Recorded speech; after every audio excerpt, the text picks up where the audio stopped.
OTB AM. With Gillette, put your best face forward with our new and improved razors. 7:30 this Tuesday morning, I want to say. Yes, it is Tuesday morning, and Johnny Ward is here. What's rare is beautiful. You just said, Johnny, this is your first time in the show in 2 years. Yeah, some of the papers there were for Monday's papers, and I was like, what day is this again? But like the dude in the Big Lebowski, he was like, is this a weekday? Great to be back, Jerry, yeah. Lovely to be back in the studio. Bit of normality return and all that. Owen is licking his wounds after the weekend. The Kerry Mafia have had a very important conflab, and he's had to go home to, as the Grand Poobah, as the great wizard of the Kerry Mafia in Dublin, the Dublin chapter. The fallout from these defeats is swift, severe and long-lasting. Yeah, it was just thinking back, Kerry being lauded for their sportsmanship and wanting to play the game so that they wouldn't be, without a serious challenge going into the final and all that. That was the narrative a lot of people I was talking to, and it's amazing the way it unravels. Who would have expected Tyrone Mayo final? Richie was on last night in the news round. He was saying he thought it was a crap game and all that, but Gaelic football can still, I think the Dublin Mayo game got a massive TV audience, and it still captivates at this level. And it's interesting talking to Galway people. Not all of them want Mayo to win the All-Ireland, and I think a lot of them before the Dublin game were saying, I'll tell you what'll happen now. They'll beat Dublin, but they'll lose to Kerry in the final. Well, one of them things happened anyway. Yeah, do they feel better or worse about the fact that it's going to be against Tyrone in the final? I was trying to work this out, better, because Tyrone were, Kerry were 4-1 on favourites or whatever to beat Tyrone. They were 7-1 on at the start of the week, 6-1 at throw-in. Yeah, so they were the expectations that Kerry are a better football team than Tyrone. Well, that was also to do with the COVID stuff. Yeah, it was mainly to do with the COVID stuff. It was actually pretty close to being a 50-50 game. In fairness, the league game, it wasn't though. The Kerry were favourites to win the All-Ireland when Dublin were in it. So it's not like the expectation behind Kerry is massive this year because of some of their league performances, obliterating Cork despite Conor Clifford. What do you get a point in that game? Tyrone added to the COVID situation, which, to be fair to the management, as much as they played it well, they did seem even themselves to be a little bit taken aback at how well they rallied over the course of the day. But it's all set up for Mayo now. This is their golden year. This is their golden chance. And I think the way they battled in the Dublin game, I think they're perfectly set up, whatever befalls them, to beat Tyrone. There's a very strange thing that happens when a northern county comes south of the border, particularly in the early 90s, when all those teams seem to represent the entire province. That great down team stood in loco parentis for at least the 6 counties and maybe the other ones, I'm not sure. But does that happen in Connacht? Are the Galway people there clapping the Mayo lads through, saying, on the way back, make sure you stop off for a pint with the cup? No. Are they saying that? Or are they like, close the borders, lock the gates, don't let the women out? Well, I think it kind of depends where you live in the county. Galway is like such a big place. If you live near the Mayo border, there seems to be a greater kind of intensity in the rivalry. And a lot of people in the border do not want Mayo to win All-Ireland. Great memories a few years ago when the Three Billboards movie was out, and Galway were playing Mayo in Castlebar, and there was a massive tailback going into the game in Castlebar.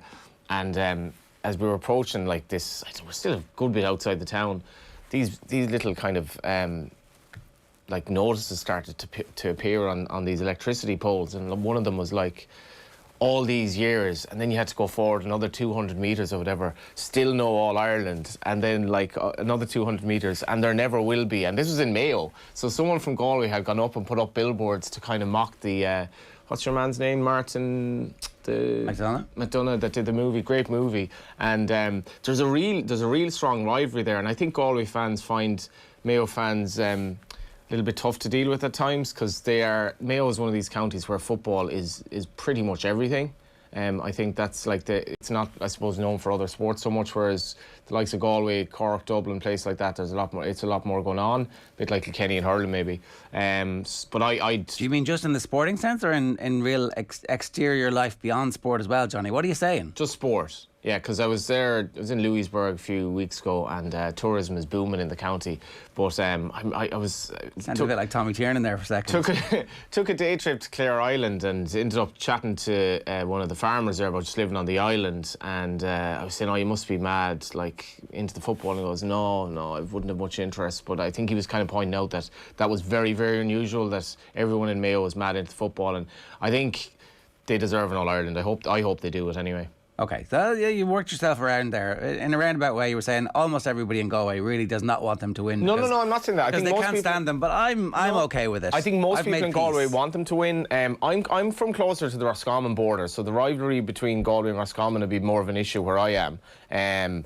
But you know, like some of these games as well in the past, like Galway going into play in Hyde Park, like there would be a bit of an edge to it. Like there's a bit of an edge now. As much as Connacht was so downtrodden for so long, like that, it didn't matter. It did. Like you'd support everyone in Connacht because genuinely in economic terms, in football terms, I remember going to games in like what were we talking, the 80s and 90s, where like Connacht teams were just crap really. And I think certainly in that time we all wanted Mayo to win the All-Ireland when they got to the two finals and lost or whatever. But you know, there is a rivalry there. I think if you polled the county, I'd imagine 80 to 90% of Galway people would want them to win, and that's just complete bluff now coming off the top of my head, but that's what my figure would be. All right, 0879 180 180 is the WhatsApp number. You can leave a comment in the YouTube stream, and if you want to tell us if you're going to be supporting Mayo as a Galway person, we're happy to hear that and have that conversation with you today. The Republic of Ireland are in action against Portugal tomorrow night. It's Ronaldo going for the record. That's in Faro.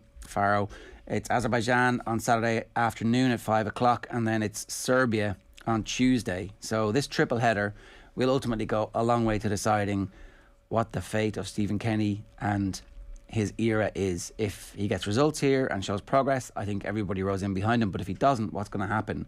What does the floating voter think of Stephen Kenny's Ireland era?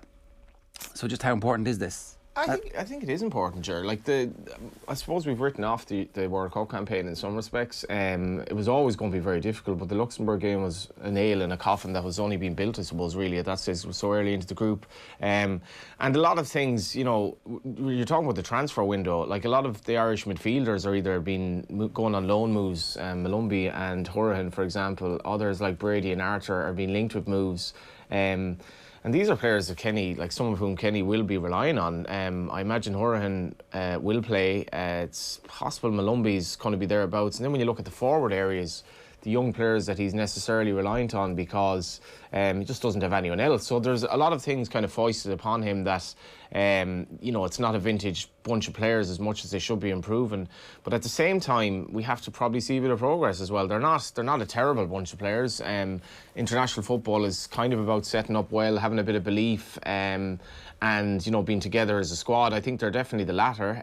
But you know, we don't want to get hockeyed in Portugal because I actually think, apart from the England game, our games on the road have been very good, and I'd forget about Lansdowne Road under Kenny's reign because there'd be no one there, and I think it's been a burden in some respects. I think the Luxembourg game, the second half, Lansdowne Road was not a home advantage at all. It was silent, and it was the sound of ghosts, and it was the sound of a night that was probably unravelling really, whereas I think the Azerbaijan game with 25,000 people there will be a completely different experience. But we need to see a good performance, I think, in Portugal. We're not expecting to win. I think we're 16-1 to win the game or something, but we need to see a better performance. Yeah, we do. Give us your view on that. 0879 180 180, as I said, is the WhatsApp number. Leave a comment. Just how important are these games? If you are a Kenny supporter, what do you need to see to make sure that you're going to continue to be a Kenny supporter? And if you're not, and there's definitely a cohort out there who didn't want Kenny to get the job and who have used every single bit of information that has come their way to prove that case, and some of those people have columns in the papers, then we'd like to hear from you this morning too. You can leave a comment on the YouTube stream and use the hashtag OTBAM, or you can also, of course, get us at Off The Ball AM is the specific Twitter account. OTB AM is brought to you by Gillette. Good morning. Start with Gillette. Put your best face forward with their new and improved razors. Here's what's coming up between now and 10 o'clock. We're going to talk about the Republic of Ireland. David Brady's going to join us at 8:05 to answer that question. Are they happier now that it is Tyrone instead of it actually being Kerry and the ghosts of the All-Ireland and the Nordics in particular? John Duggan's going to talk to us at 8:35. He was in Roscommon yesterday at Roscommon Racetrack. Also going to talk to us about the fact that Padraig Harrington is 50. Padraig Harrington versus Roy Keane. Who is our greatest sports person? Eamon Murray at 8:45, the Meath Gaelic football manager ahead of the All-Ireland football final this weekend against the Dubs. Paralympics report today. There is the possibility of a medal at the moment in road cycling. We'll bring you details of that as soon as we get it. Deal or no deal at 9:05, and more reaction to the seismic events at Croke Park at the weekend coming your way then. Let's talk about the Republic of Ireland in a bit more detail, and before we get to that, I'm going to actually talk about the League of Ireland, because we had a couple of texts in yesterday. Nothing on Bowes Rovers, 2 red cards, 3 goals, 2 screamers, league champions elect out of the cup wide open, Rovers out of Europe and the cup in a week. Surely that's a major story, said Botox95, BOHTOX95 is how that YouTube user spells his name. Yeah, could have been kind of Botoxic as well for some of the atmosphere on Sunday, I think. I heard you talking about this and giving out about players on the show last night. I'm like, do we not want our players to be in any way? I mean... Well, Bowes issued a statement, actually, which, to be fair, was completely corroborated what we were saying, and that you can't at one level. The League of Ireland has been very, very poor at attracting women to watch the games, and this probably preceded the... Tell everybody who didn't watch or hasn't seen what happened. I can only relay what happened, because I wasn't really in the section of the Jodie stand where Danny Mandrew, an ex-Bohemians player, was getting a lot of abuse, but it was more so alleged abuse in relation to his girlfriend and stuff like that. That, I think a lot of people would say it went over the top. Damien O'Mara from RT, I see him often tweeting about bringing his young daughter to Bowes games, for example. So I'm thinking, well, do you want to bring your kids to games like that? Do you want to bring your mother, your girlfriend? The problem at the moment... Well, I mean, the women can see things that men can see too. I really don't have to protect the pretty little heads. Do you know what I mean? I don't know though. Like if you have one stand where everyone is in, like generally, I think in football games, the more vocal, shall we say, section should be in the shed behind the goal or something like that, where that stuff kind of goes on, but it's a different atmosphere. And then you've like a family stand or something like that, and you can see in even in Britain now they're moving towards a bit of terracing and grounds and that. If you throw everyone into the same stand, like a lot of the Bowes fans, let's just say, were enjoying themselves prior to the game as well, and would have had a few beers, and they were in particularly kind of raucous mood. And Danny Mandrew, who's obviously invited this to some extent because he left Shamrock Rovers, or left Bowes to go to Shamrock Rovers, but then he reacted, he seemingly, the videos would suggest he picked something off the ground and tossed it into the stand, which was an utterly stupid thing to do. I haven't heard if there's any, what repercussions will be from that, but it was a raucous atmosphere, only 800 people there. Some of the stewards are effectively fans at the games. I think some of the Shamrock Rovers players would have felt that, they were a little bit aggrieved with some of the abuse directed at them. But I guess that's Bowes Rovers. Okay, so that was part of what happened, but there was also significant enough rows between the coaching staff. Yeah, that was actually, for me, that was kind of the highlight of the day. And I know we did a podcast with Dan McDonald yesterday, and he said he loves this stuff. And I kind of do as well, even though I kind of do wonder, from a coaching perspective, should it be happening? But Chris Benyon, who is the Bowes goalkeeping coach, and I'm not exactly sure what the context was here, but as they're walking off the pitch, and as you're walking off the pitch in Dalymount, you have to walk past effectively all the fans. He was having a row with Stephen Bradley. Glenn Cronin, Bradley's assistant, then effectively squared up to Benyon, kind of head to head, without not headbutting each other, but kind of going within an inch of each other's head or whatever. And then Philly McMahon, who's involved in the Bowes coaching staff, he came in to break the whole thing up. He was the peacemaker, and I was like, how can I reconcile this with the last image I have of Philly McMahon is semi-naked in Croke Park after his jersey was all but ripped off, acting as a peacemaker. And then at the end of the game, as the Bowes fans were singing along to Yes Sir I Can Boogie, Philly McMahon was videoing this because he thought it was so cool. And I was like, you've gone from 82,000 people normally at Croke Park to 800 at Bowes, and you still think it's worth filming, and it's quite cool. So there was a lot going on, and the game itself was quite mad as well. 2 unbelievable goals from Bohs, and terrible week for Shamrock Rovers, Ger, to be honest. They were fighting wars in 3 fronts, and now they're only fighting wars in 1, and they lost the bonus of getting all that money that they would have gotten in Europe as well. Okay, but the European exit is far more important than the Cup exit, right? Yeah, absolutely. Like the Cup, they surrendered the Cup last year to, a Dundalk team that obviously had a pretty poor season, but turned it on a bit in the Cup. But, there was maybe a European prize money, extra prize money of 2.5 million. But I think more so than that. I mean, obviously the money's important, but they were found out a bit in Europe, I think. A lot of their players, the average age of the team was, give or take, was 30 in the second leg against Floretalan on Thursday. And I think that if you get away with that, that's fine. But I think they didn't really have the legs. They didn't have enough pace in the team. They didn't have a plan B. And they were found out by a good team, but a team they should have been capable of beating. And I think they'll have some soul searching this week, because they're going to win the league, though. They'll almost certainly win the league, partly because none of the other teams is actually close enough to them, and arguably not consistent enough. I do look at Bohs and think they should also be looking at why they dropped so many points around their own European run in the league, because they made 8 changes at home to Longford when they were really closing the gap in Shamrock Rovers. And if they'd made, even though they'd started the season badly, they did have a chance to really keep tabs with Rovers, and they've kind of blown that as well. They had a few bad performances in the league. St. Pat's have a lot of injuries at the moment. They've almost their entire back 4 out. Rovers have the resources, and they're going to comfortably win the league. But I do wonder, if they win the league this season, how they'll rate it out of 10, because that's all they're going to win. And Europe, I think, was in the disappointing bracket for them, to be honest. Okay, where is the league at the moment? We have this conversation once every 6 months. Yeah, the European escapades, I suppose, they did end on a bit of a damp squib of a note, in that Bohs went out after looking like they might go through. Dundalk went out after looking that they might go through, and then Shamrock Rovers went out very meekly, losing both their legs against Floretalan. But by and large, I think it's in a very good place. There are interesting figures doing the rounds yesterday about Ireland exporting more under-18 players to other leagues than any other country in the world, which is bonkers. Double-edged sword there, isn't it? It's like, we're producing young players, but we're obviously not keeping them. Yeah. But that I think it's a good and a bad thing, as you say, that we are producing these players. Our relevance in terms of the top flight in England has probably never been less. So we do, with Brexit now, have to try to find a system where we keep these young players in the country. But by and large, I think we're in a good place. I think there might be a change in government support for maybe funding for academies in this country. In fairness, the clubs in Europe did really well. They punched above their weight.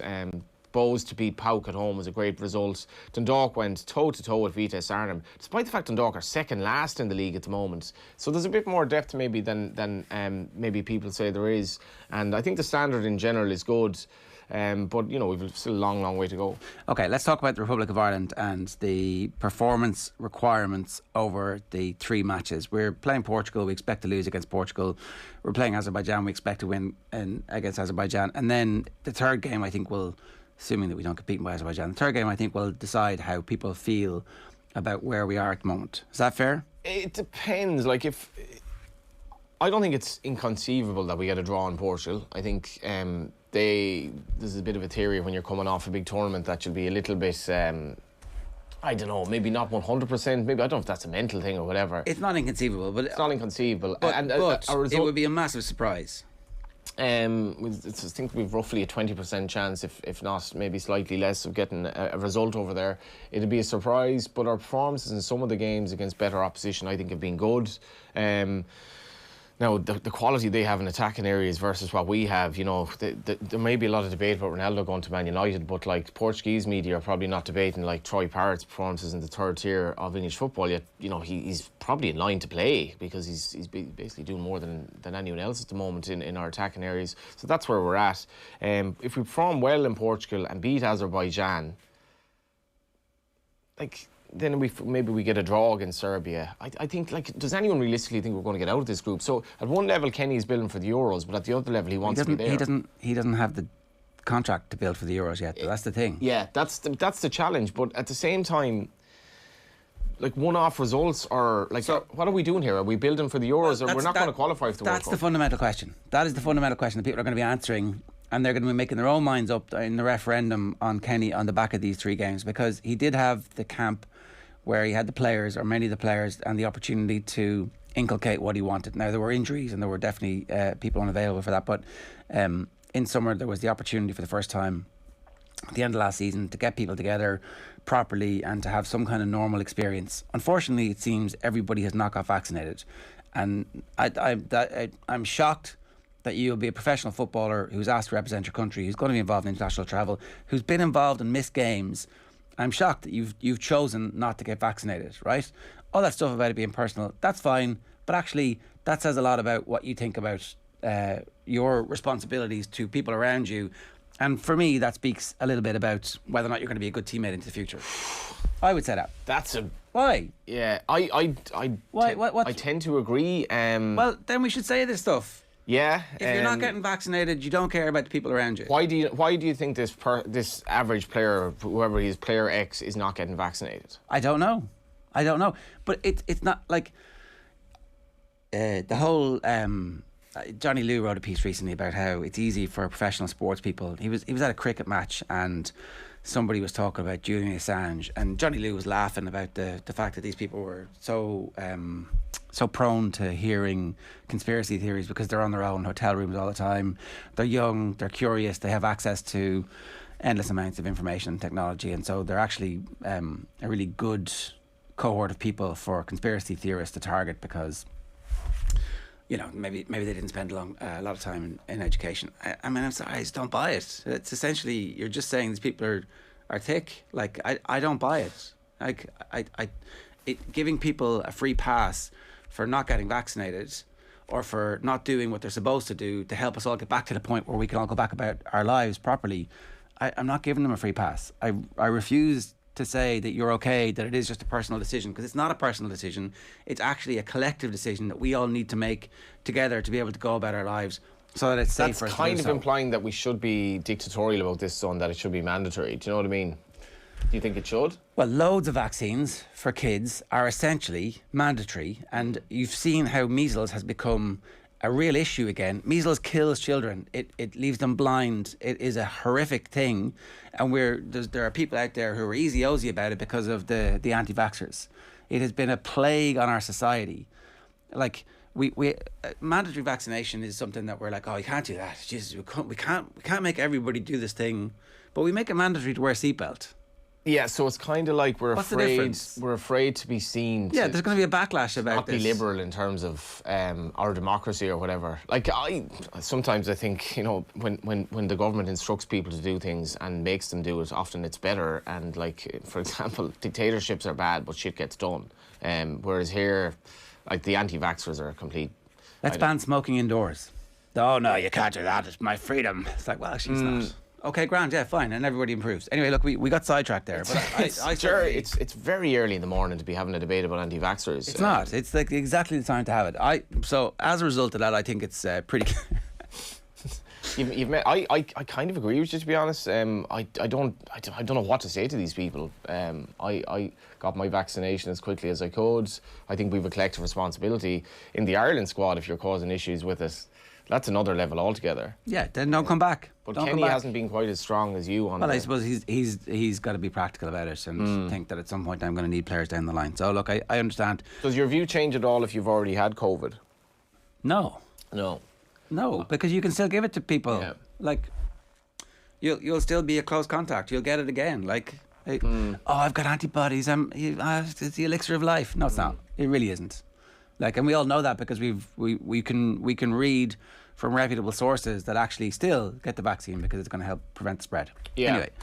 Anyway, from an Ireland perspective, I do think these 3 games are important, but we haven't committed to Kenny yet, and I think that the FAI haven't committed to Kenny yet, and like, the FAI still has within the organisation, as far as we know, the people who were leaking against Stephen Kenny around the video. So, like, the FAI needs to make a decision. Are we for or against this manager?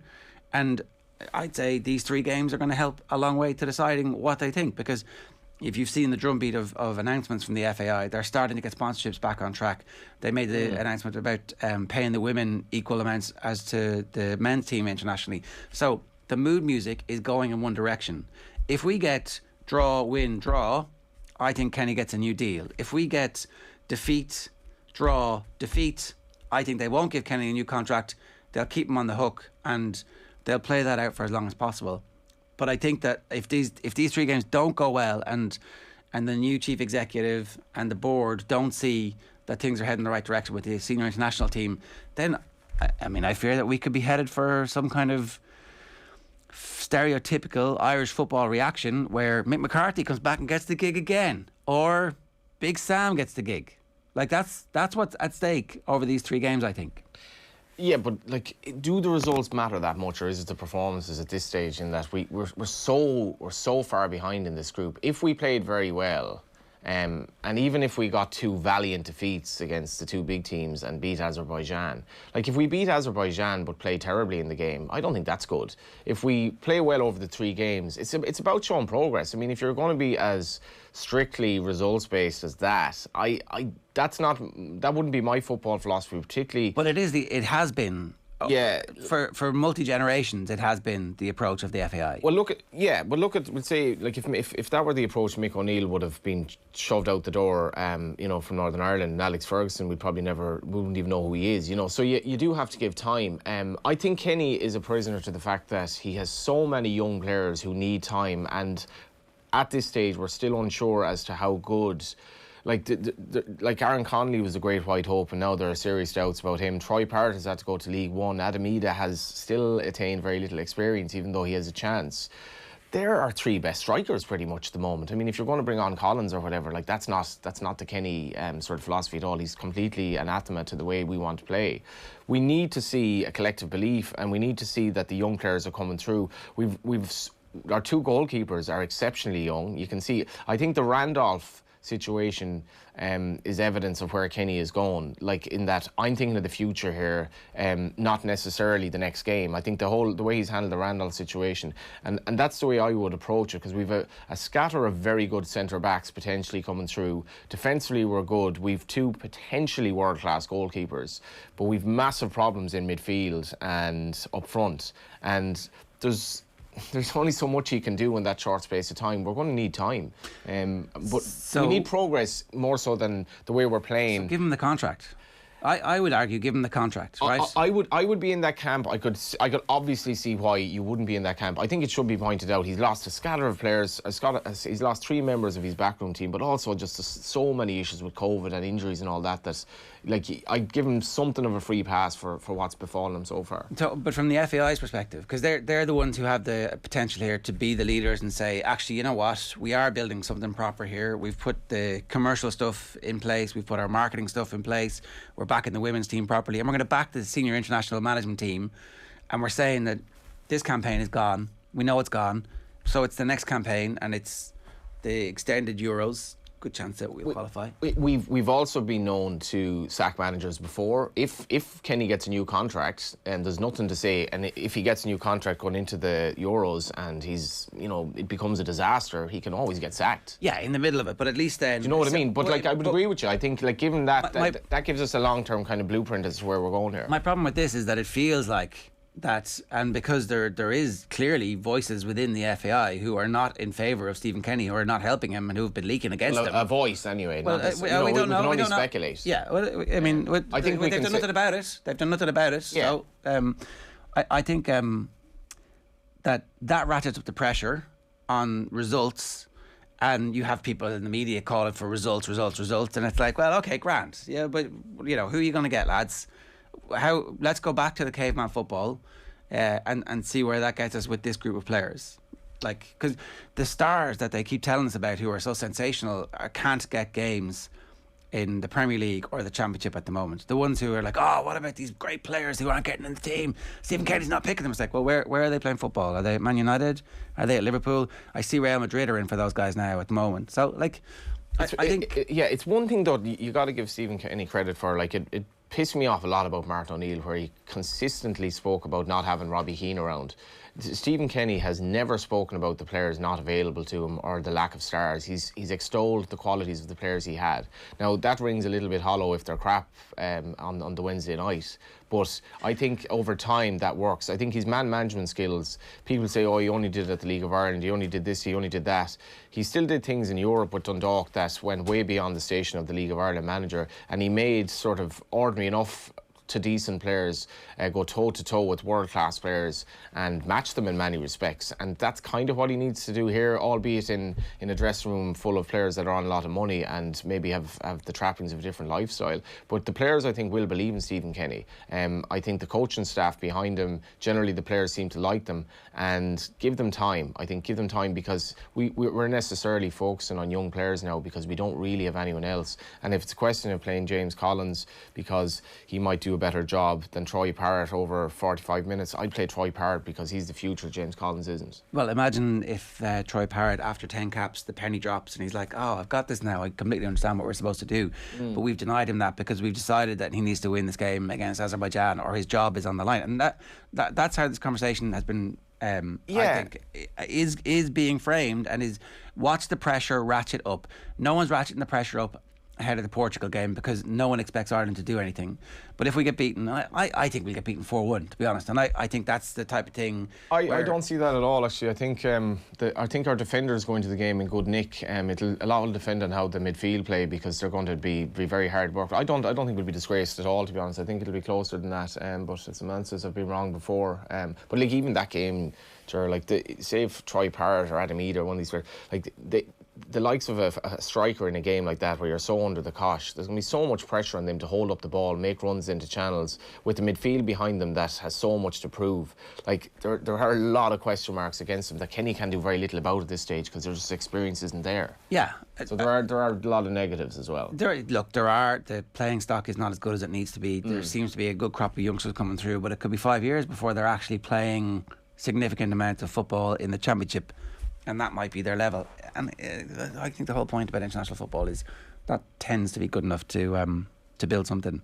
Yeah, I think the FAI, in fairness, I think since Kenny's been involved, and when Kenny came involved with the under-21s and the likes of Tom Moe and lads at the underage level, I think there is more of a coherent strategy in terms of the way they're playing. In general, I think there's more of a passing style of football that even preceded Kenny getting the international job, and I think that will bear fruit in time, because we cannot go back to the style of football that we had. Tommy Conlon had an interesting article Sunday about the Irish place in the national psyche now compared to where it was. Football teams. Yeah, and it wasn't like we're not where we were. You know, the Irish rugby team is in a place that the Irish football team isn't now, and that there's kind of a lot of indifference, I think, towards them because we've been bad for so long. And we've been unwatchable as well at times. Yeah. And we need, but this, you can't fix that overnight. And I think, a lot. In 10 or 20 years' time, Ireland will probably be a majority black team, for example. Then we'll have a totally different national DNA in the way we play. We'll have, like, all these kids coming through. You can see it in underage. We'll be far better, I think, than we have been now. But it's going to take time. And we're a totally different country to the one that Jack Charlton managed. 8:02 this morning here on OTB AM. If you've got comments, we'd love to hear from you. You can leave a comment on the YouTube stream. Chris says, I think we'll get 2 results against Azerbaijan and Serbia. Just not sure we'll win one. We need a win bad, though. We do need a win. Kenny needs a win, and I don't mean he needs a win to save his job, but he needs a win to get the self-confidence going for himself, for his coaching staff, for the players. That's the type of thing that in international football is really going to help. Players playing in front of a crowd for the first time. Like the Luxembourg game, I wasn't at that, but I'd say that was a horrible place to be in the second half. What if the crowd aren't? Well, this is the test. 25,000 people. It'll be interesting to see how quickly they sell the tickets, and what will their reaction be, say, if they lose 3-0 against Portugal. I tried to buy tickets for the game yesterday. Didn't try very hard. Tried twice and it wasn't working for me. So maybe they'd sold, but I don't know. They went on general sale yesterday for the game against Azerbaijan. What was the great line that they used to have in the old days? 40,000 tickets are gone, they used to say, because they couldn't acknowledge that so many of them hadn't been sold. In fact, been given away, and that's what Ireland has become. Ireland has become a difficult sell in some respects, and that's what Kenny, I think, is trying to get back. Slower Riot on Twitter says, Big Sam in, you just can't pass up the chance to see him knock England out of a competition with Ireland. Glorious. I mean, what kind of a weird fever dream is that, Slower Riot? Yeah, I don't know. I actually don't think I would. I think I probably wouldn't even enjoy that. Yeah. there's a bit of me that would be like, yeah, but Big Sam's winning here. Is that really what you want? You know, that your entire national identity bound up with the pint of wine? Deja Dude says, I can't leave the dog at the kennels without proving it's had its vaccines. What's the problem? Okay, if you don't get vax, fine. But then your movement is curtailed. Your movement is curtailed. You can't play for Ireland at the moment. Will says, I don't normally agree with Jar's moralising, but to be honest, he is correct here. Will, you give with one hand and you take with the other. Good man yourself. OTB AM is brought to you. But he take it away. OTB AM brought to you by Gillette. Good morning. Start with Gillette. Put your best face forward with their new and improved razors. We are going to take a quick break. We're back talking Gaelic football with David Brady. OTB AM.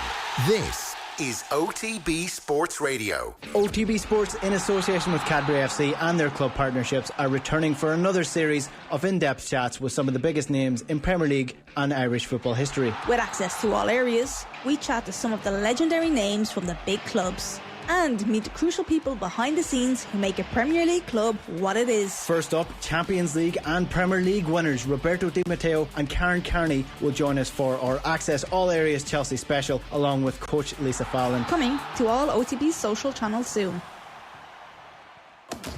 Undisputed, undefeated, unmissable. Taylor versus Han, Saturday the 4th of September, live on The Zone. Game changed.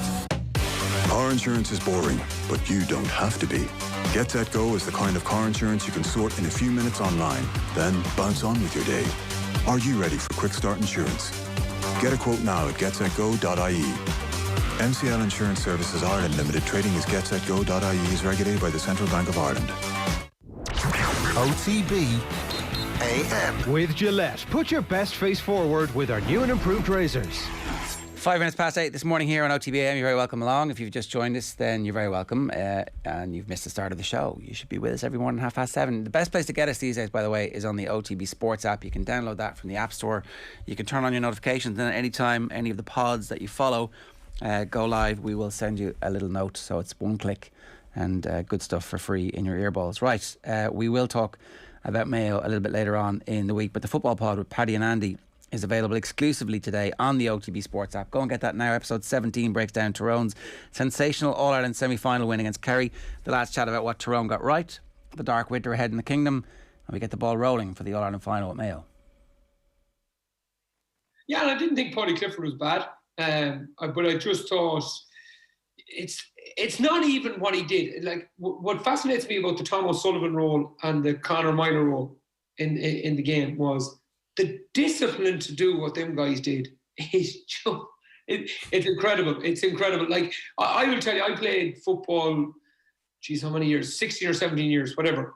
And I would never have the discipline to do that level of a role in terms of man marking, in terms of just being so selfless in terms of what he gave the team.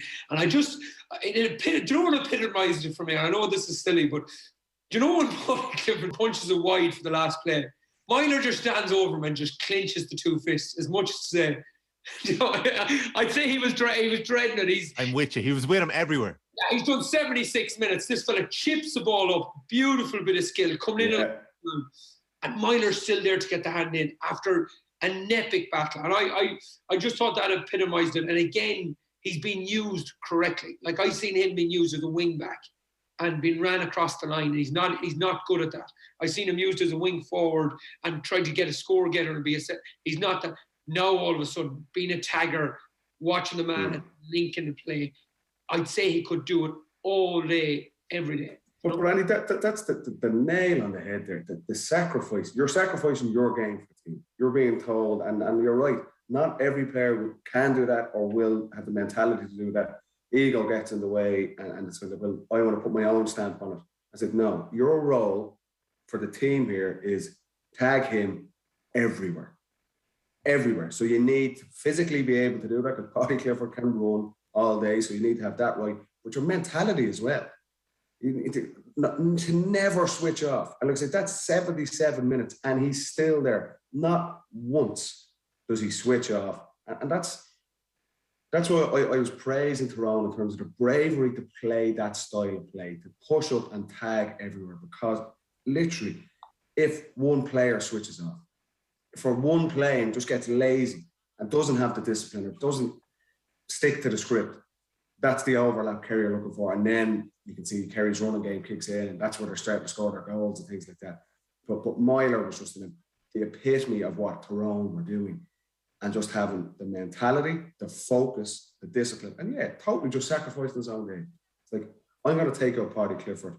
That's my job for the team. It's not glamorous, but it was a brilliant, brilliant display from him. And like I say, it was probably touch and go if he could have got man of the match himself as well. But he had a massive, massive influence in that game. And like Paddy Clifford, he's taken out of the game, and he comes into it towards the end. He does score 2 points himself, which isn't bad. But you see how important it is that he wasn't a link player. Kerry couldn't get the ball up the pitch as quickly as they were hoped, and that all just snowballs and plays into Tyrone's hands as well. But it was a brilliant, brilliant job from Mayo.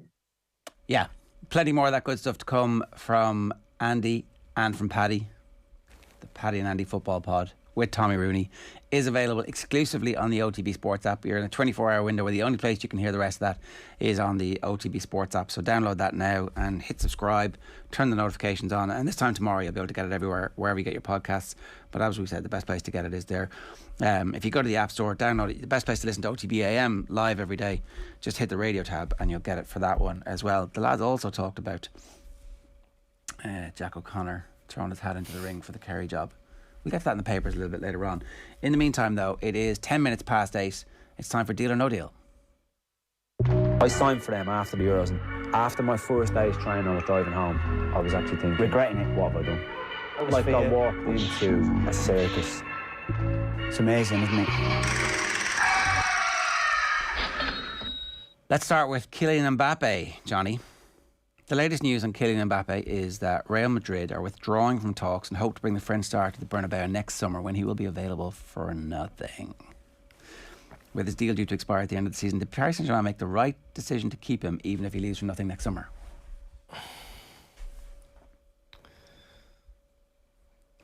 I don't really know how to answer this, but probably yes, buy themselves a bit of time. Are they that driven by money at this stage? I mean, they're clearly not. They've obviously poured money State down and all that.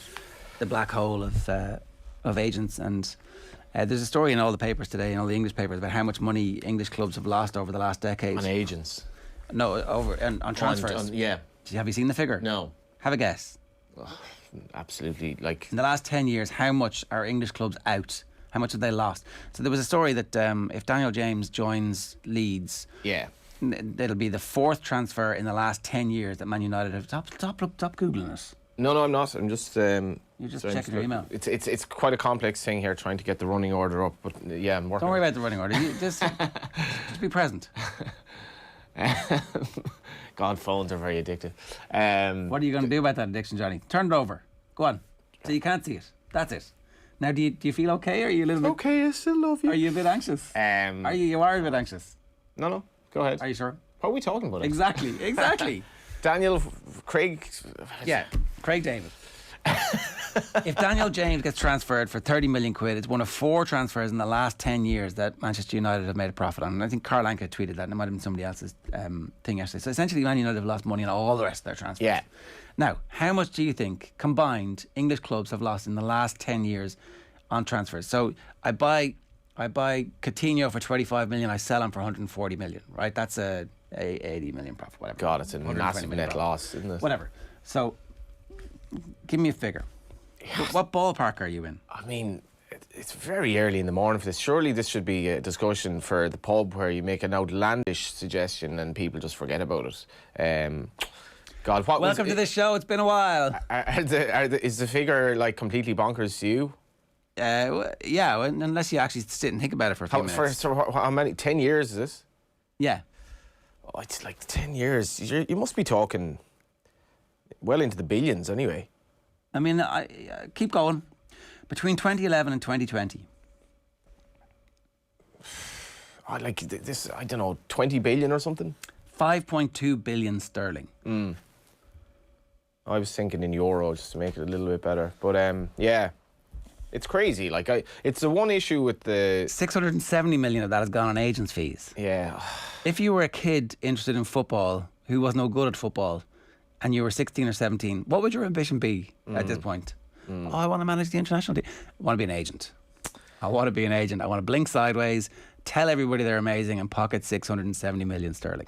It's interesting, well, like, so I'd be the Galway United media officer, and a guy emailed us saying that he was representing one of the Galway United players. Now, bear in mind, Galway United are second tier in the League of Ireland, and already some of these kids have like agents or advisors or agencies, and this guy was just asking, could his agency tag our player in a tweet, for argument's sake? And in fairness, I was kind of like, I feel old here because I don't know how these organisations work anymore. But in fairness to your man, he was being quite polite about it, and I think the message back from the club was that's fine. But even at that level, so you're not talking about the lads making 40 million from a transfer. That it's everywhere. Yeah. Okay. Yeah, you let him do it, obviously.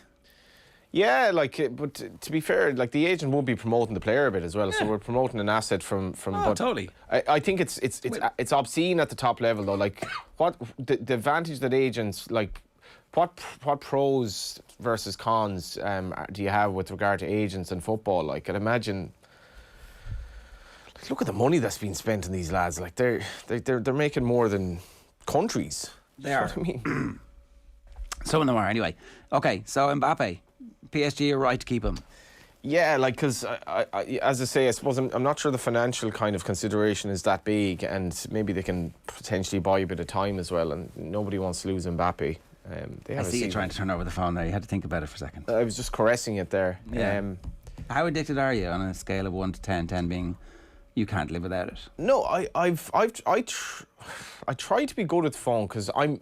Is it you know the way they say, like, night? the first stage is denial. Like, I'm not denying it, but you're there. I'm extremely conscious of the fact that, you know, world travel and, you know, Ireland is the land of 100,000 welcomes. And I can't believe, like, I went to country A and it was amazing. But everywhere you go now, everyone's on their phone. So, like, if you were on the subway in New York, if you go for a coffee in New York, do anything in New York. I'm just naming New York because New York was the worst I've seen. Everyone's on their phone. So it's like New York and Ireland, we're going to be all the same now, in that we're going to be no different to each other. We're going to be basically a bunch of zombies who just spend all day on their phone. And these are adults, not to mind the kids who've been basically brought up with phones, because we weren't. Would you go back to an old Nokia brick?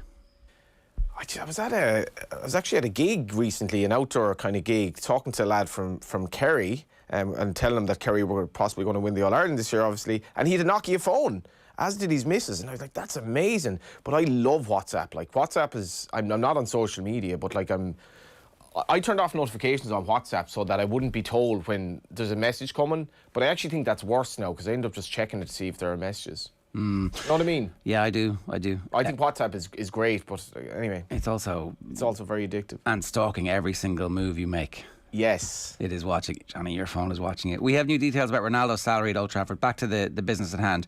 17 minutes past 8 this morning here on OTB AM. At 36 and on a reported 480 grand sterling a week. Is this a wise move? And what would you rate the transfer out of 10? It's an awful lot of money for a lad at that age. So I'm kind of fluctuating a bit on this. Joe Malloy made a very good case against it yesterday. The back page headline, the good headlines from the Mirror this morning. Ronaldo. It's obviously Ireland firing line. His teammates vowed to help Cristiano break world record, and 40 winks is the headline here, because this is good. Cristiano Ronaldo could be set to play for Manchester United until he's almost 40. He wants to cash in and keep cashing in. He thought he was going to have to go and play in America to get this kind of money, but it turns out he can get it in Manchester. Just genuine question. Probably live in Portugal. What is Ronaldo going to do with this money? Like, genuinely. I mean, and this is what's kind of wrong with the world. Like, why would you want more money at this stage? Like, the earth is burning. We've massive problems ahead. Yet you want to earn another half a billion a week. Do you think New Zealand might let Ronaldo in? He might be one of those people who they make an exception for because of his money and talent. Just in there to earn. Well, New Zealand is where all of the rich people think that they're going to be able to ride out the climate crisis. And New Zealand have been like, we don't like the fact that you're doing this, so we'll only let you in if you give us 100 million each. So New Zealand is put forward as one of these places that'll be relatively unharmed, and that's a very, very loose term. Relatively, Ireland is probably in a reasonable position. Are we not just an island? As the sea rising, does that not just like... Well, we're going to go more inland, I'd say. But yeah, like I was just spoken to somebody recently about like owns a gaff in Blackrock, and he's like, well, I don't know, should we be here long term, because like, in 2050 we could be in trouble. And nobody seems to... It's always like, oh, don't worry about that, it'll be grand. But deal or no deal? Peter's in the Artern. Peter wants to know, is this new section phone or no phone? This is no phone, Johnny. Put it down. We have 2 quick Man United updates. So you haven't given me an out of 10 for Ronaldo. I don't know. I'm going to be sitting on the fence here. 5. A lot of things can probably go wrong with this as well. For Solskjaer, I think, as well, because Solskjaer has backed himself into a bit of a corner with this, because it needs to work. Ronaldo's too big for it not to. 2 quick Man United updates. Diogo Dalot is now expected to stay at the club, having come off the bench at the weekend. Solskjaer fighting to keep him at Old Trafford. Dan James is expected to swap Manchester United for Leeds in a deal worth 24 million. Smart move for Leeds or no? Yeah, I like that move, and Bielsa I think can get the best out of him. He's just he's an exciting player, and I think he will buy into that work ethic. They're an insanely hard working team. I like Daniel James. I'd give that that's a good deal, I think. Leeds have wanted him for a while. They finally got their man. If Bielsa wants you, you must feel pretty good about life. Yeah, that's when you're courted by Bielsa. I think that gives you a bit of a boost. Conor Hourihane has moved from Villa to Sheffield United, a loan deal for the full season. Is this a smart move for the Irish midfielder, and how important will he be as Ireland evolve under Stephen Kenny? Well, like, we don't have midfielders that are like James McCarthy. I mean, so like James McCarthy, I thought would feature quite heavily under Stephen Kenny, but he just never seems to be really fit consistently. So Conor Hourihane is a player that I think will play. He's not going to play in the Premier League, so I think this is a good move for him. He can pass the ball. He's very good at set pieces, which is important. With Duffy coming back into the team, even more important. Robbie Brady's obviously out in the cold at the moment, so Hourihane's set pieces are going to be very important. And he can pass the ball. So yeah, I think this is a good move, joining the Irish contingent. A few little Irish kind of enclaves now happening at the likes of Sheffield United, West Brom and so on. We have a few other Irish updates as well. Harry Arter out of favour at Forest, being linked with a loan move to Charlton Athletic. Cyrus Christie out of favour at Fulham, being linked with Stoke City. Shane Long was also linked with Italy, I think, yesterday, and Robbie Brady with Turkey. They should go, right? Well, Italy, yeah. I mean, Turkey's... Would you move to Turkey? I think for a year or two, yeah. Yeah, it's a very different, very, very different culture now. I mean, to be like, I think that is a consideration. It's not like, oh, well, he's a footballer, it doesn't matter. It does matter. Like, if you're going to Italy, like, do I want my job in Italy or Turkey? I'd probably want it in Italy, but... Shane Long and Michael Obafemi both struggling to get game time at Southampton. Hassan Hüttl wants to keep them both at the club for now. Do you expect either of them to play many matches for Southampton? Long, no, not long at this stage. Anyway, Obafemi, probably no to both, to be honest. Okay. We'll have the latest news on those potential Irish moves on the OTB Sports app across the day. It is deadline day today. Adama Traore has linked up with super agent George Mendes to try and manufacture a move away from Wolves to reunite with Nuno Espirito Santo at Spurs. How would he fit in at Spurs? That's interesting. Spurs have made a great start, to be fair. I think kind of slightly written off over the Harry Kane thing. But they've got him back. I mean, I would expect him to score a lot of goals this year, because he wants to force the move next year. And there's a World Cup at the end of 2022, which I think we've kind of forgotten about just momentarily as the Premier League bright lights have blinded us all to it. It's also the whole Qatar thing. Yeah, but we're less than 18 months away. It's a World Cup, it's going to count. So at the end, somebody will be hosting that trophy. Deeply immoral World Cup. And so I think it's the Absolutely. one World Cup that Kenny's team, like, if it's the one World Cup I wouldn't be that bothered about us being there or not. And that's a cop-out, but genuinely wouldn't. Well, don't worry. You don't. Lucky you feel that way, Johnny. Portugal 0, Ireland 1. Well, Ireland are right back in the race. No, I don't want to go anyway. You got to see where I'm coming from there. Oh, 100%. Like the Qatar World Cup is the greatest joke of all time. How would you build a stadium in a country of like a couple of million people, whatever it is, mainly expats? There's no future for this whatsoever, beyond all the fact that like we've all these like labour cases or whatever and migrant workers and yada yada. It's just an absolute joke. Sports washing works. That's why that World Cup is there. But sports washing has worked all the way back, probably since the 1930s, the Berlin Olympics. Look, that's the whole point of it. Very early on, people realised that twinning sport and nationalism is a really good idea because people get distracted by it. And it works. Last year, the Champions League, the quality of football in some of those games was absolutely off the charts. I expect it to be even better this year, and it'll be better the year after that, as the best teams get all the best players and the best coaches, and the evolution of the game lists towards attacking play versus defensive play. And we'll be sitting there on our couch, consuming, buying, doing what we're supposed to do, checking our phones, slowly dying, our brains leaching from our ears, as going, the world burns. Football's amazing, isn't it? Exactly. Yeah. Exactly. It very, is very the, positive Tuesday morning spin on life there. It's just the truth. It is the truth. You come looking for truth bombs here. So Adama, I think, as a Villa fan, like we saw the short period of time, he is absolutely sensational. He's incredibly quick. But also prone to missing one-on-ones. If he could score those one-on-ones, he'd be one of the best footballers in the world. But he can't score enough of them. That is the one thing I like to ask coaches, like, can you literally just coach somebody to do that? And seemingly you kind of can't. I don't buy that. I think you can coach anybody anything if they're willing to learn and they're humble enough to like go and practice and practice and practice and practice and practice. Because Thierry Henry learned it. Like, he definitely got better and better and better at it as time went on. His confidence, you get your eye in. I think you can coach all of that stuff. Oh, you either have it or you don't. Like, you don't. That's nonsense. Well, you can coach it, but it doesn't mean you'll still be a natural finisher either. No, but you don't have to be natural. Like, just do a 7 out of 10 even. Happy days. Yeah. Mundo Deportivo report that Barcelona are continuing their efforts to bring right back Hector Bellerin to Catalonia. Real Betis are also trying to sign the graduate of the Barca youth system. How much of a loss would Bellerin be to Arsenal at this point? Yeah, well, apparently Arsenal are, like, there's Willian as well, obviously. Scatter of players are leaving. I think one of the back pages this morning says Arteta has like 5 games to sort it out. Well, I'm going to get to that in a second. Go on, yeah. So Bellerin has in general been seen as a very kind of good, stable influence in a team that kind of maybe lacks that. But I don't know. I mean, I guess it's a sign of where Arteta is at. That he might leave, but he'd be a good signing for whoever. I don't know where he's going to go, but he's a good player, Bellerin, a good solid defender. Yeah, and look, I think if he got a move to Barcelona, you might see that his career kicks on another level, because there was a period of time where Bellerin was the hottest name in right back subreddit, and that the heat has kind of come off his name. So maybe you get to Barca and things change again for you. Arsenal were deplorable defensively. Just, it should be pointed out, they've issues with, a lot of it is a cliche in terms of they lack leaders, and like Xhaka's tackle was a disgrace for a captain on Saturday. But defensively, I mean, that's one thing I would worry about with Arteta. Like, you got to defend better than that, because going forward, they're probably not so bad. But their defending was so bad for the City goals. It was a joke.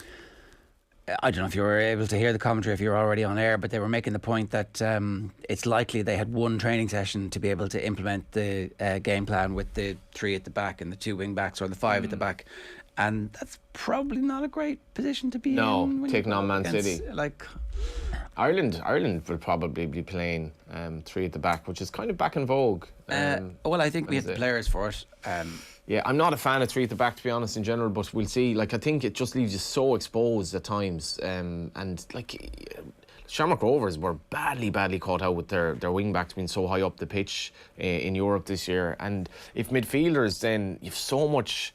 Like, who are our defensive midfielders if things break down? So if we're in a kind of an aggressive advanced passage of play and the ball breaks down, you've this massive hole back then to, like, where are our defenders? We've 3 centre backs, the full backs are way up the pitch. You hope that John Egan steps up into midfield and he is there, or you hope that one of the full backs who is on the opposite side has stepped into midfield. Like, if the 2 fullbacks will be forward, though, and it's not natural for a centre back to say, I'm going to step up here and go into the hole, because they're naturally, and also they're Irish, so they're going to start retreating. Do you know what I mean, though? It's like, it's in our, and it's a major problem in our DNA, and it has been a problem in Kenny's teams. And the people who say, I still respect the opinion that we could play a more sort of pragmatic standard of football and try and get 0-0 draws and all that. In fairness, like, because our results haven't been good. With Kenny teams, if you play adventurous and the ball breaks down, you have to be able to come into defensive positions and not have these massive holes in midfield, and that'll be obviously it'll be tested in Portugal. It was reported last week that Arsenal boss Mikel Arteta had 5 games to save his job, but now 5 minus 1 is 4. The Telegraph today reports that he has 4 games to save his job following the 5-0 loss to Manchester City. They are good at maths at the Telegraph. Will Mikel Arteta save his job? Is there any sign he can get things back on track? Johnny? Yeah, I think this has been called a disastrous start, but realistically they've lost 1 game against Brentford. The other 2 they lost against Chelsea and Man City, and the Man City game you can kind of nearly write that off. I would suggest that their next 2 games are very winnable in the league, and I think he'll be in a much if they don't improve in the next 4 games, I think he will be gone. But I expect that they will improve because the fixtures are more favourable. But yeah, he's it's just when you see your captain making a tackle like that, it's just so stupid. You're like, well, you got to ask questions of the coach then, because Xhaka's literally just ruining everything about that game when you're 2-0 down and now you're down to 10 men. So this is just an exercise in complete self-destruction. So they need to pick up, but I think they will. I don't think they're as bad as they look. Will says, I don't think I've ever seen as concerted a media effort in support of a manager. Literally every journo in Ireland wants Kenny to succeed and have shunned any criticism. The only one that has been halfway realistic on Kenny is Daniel McDonnell, who wants Kenny to succeed but is actually analysing the results for what they are. The stuff about Kenny, it is interesting in that the journalists, so the football journalists in this country, a lot of them are from a League of Ireland background, I think, or a lot of them are sympathetic towards League of Ireland or go to League of Ireland matches, which means a lot of them would have probably had something of a relationship with Stephen Kenny that they mightn't necessarily have with other managers. And I highly doubt, I didn't go to Ireland press conferences, but I highly doubt Martin O'Neill was chums with the Irish journalistic beat, and was often quite kind of spiky in some of his interviews, obviously with Tony O'Donoghue in particular, that comes to mind. So there is. I think it's true that Kenny has a good relationship with League of Ireland journalists in general, but that only gets you so far. Oh, and there's also a coterie of people who want him out, who though? How many? I hear this all the time. We're split into camps, but I don't really it's not that many people are. Well, I mean, there is no more prickly a bunch of people than hacks who are accused of being in one camp or another. But you can all read your own papers and make your own mind up about who wants Kenny to succeed and who actually thinks that would be better off with Mick or a Mick-style manager. Or Robbie.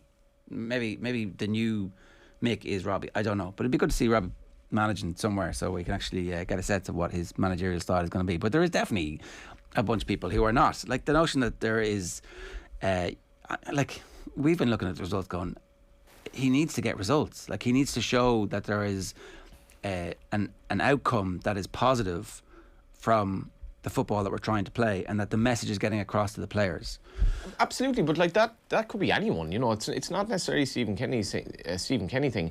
If we're losing 1-0 at home to Luxembourg, who aren't incredibly bad, but at the same time, if we're losing 1-0 at home to Luxembourg, that was a very, very low experience for me as somebody who wants Stephen Kenny to work. It's not only a Stephen Kenny League of Ireland thing though. I don't really care who's manager of Ireland, but I do care about how we play. And I was disgusted with the way we've been playing football, and I don't want us to qualify for tournaments playing football that's caveman stuff that's horrible to watch. I don't want that. I prefer us not winning games and playing a better style, being honest with you.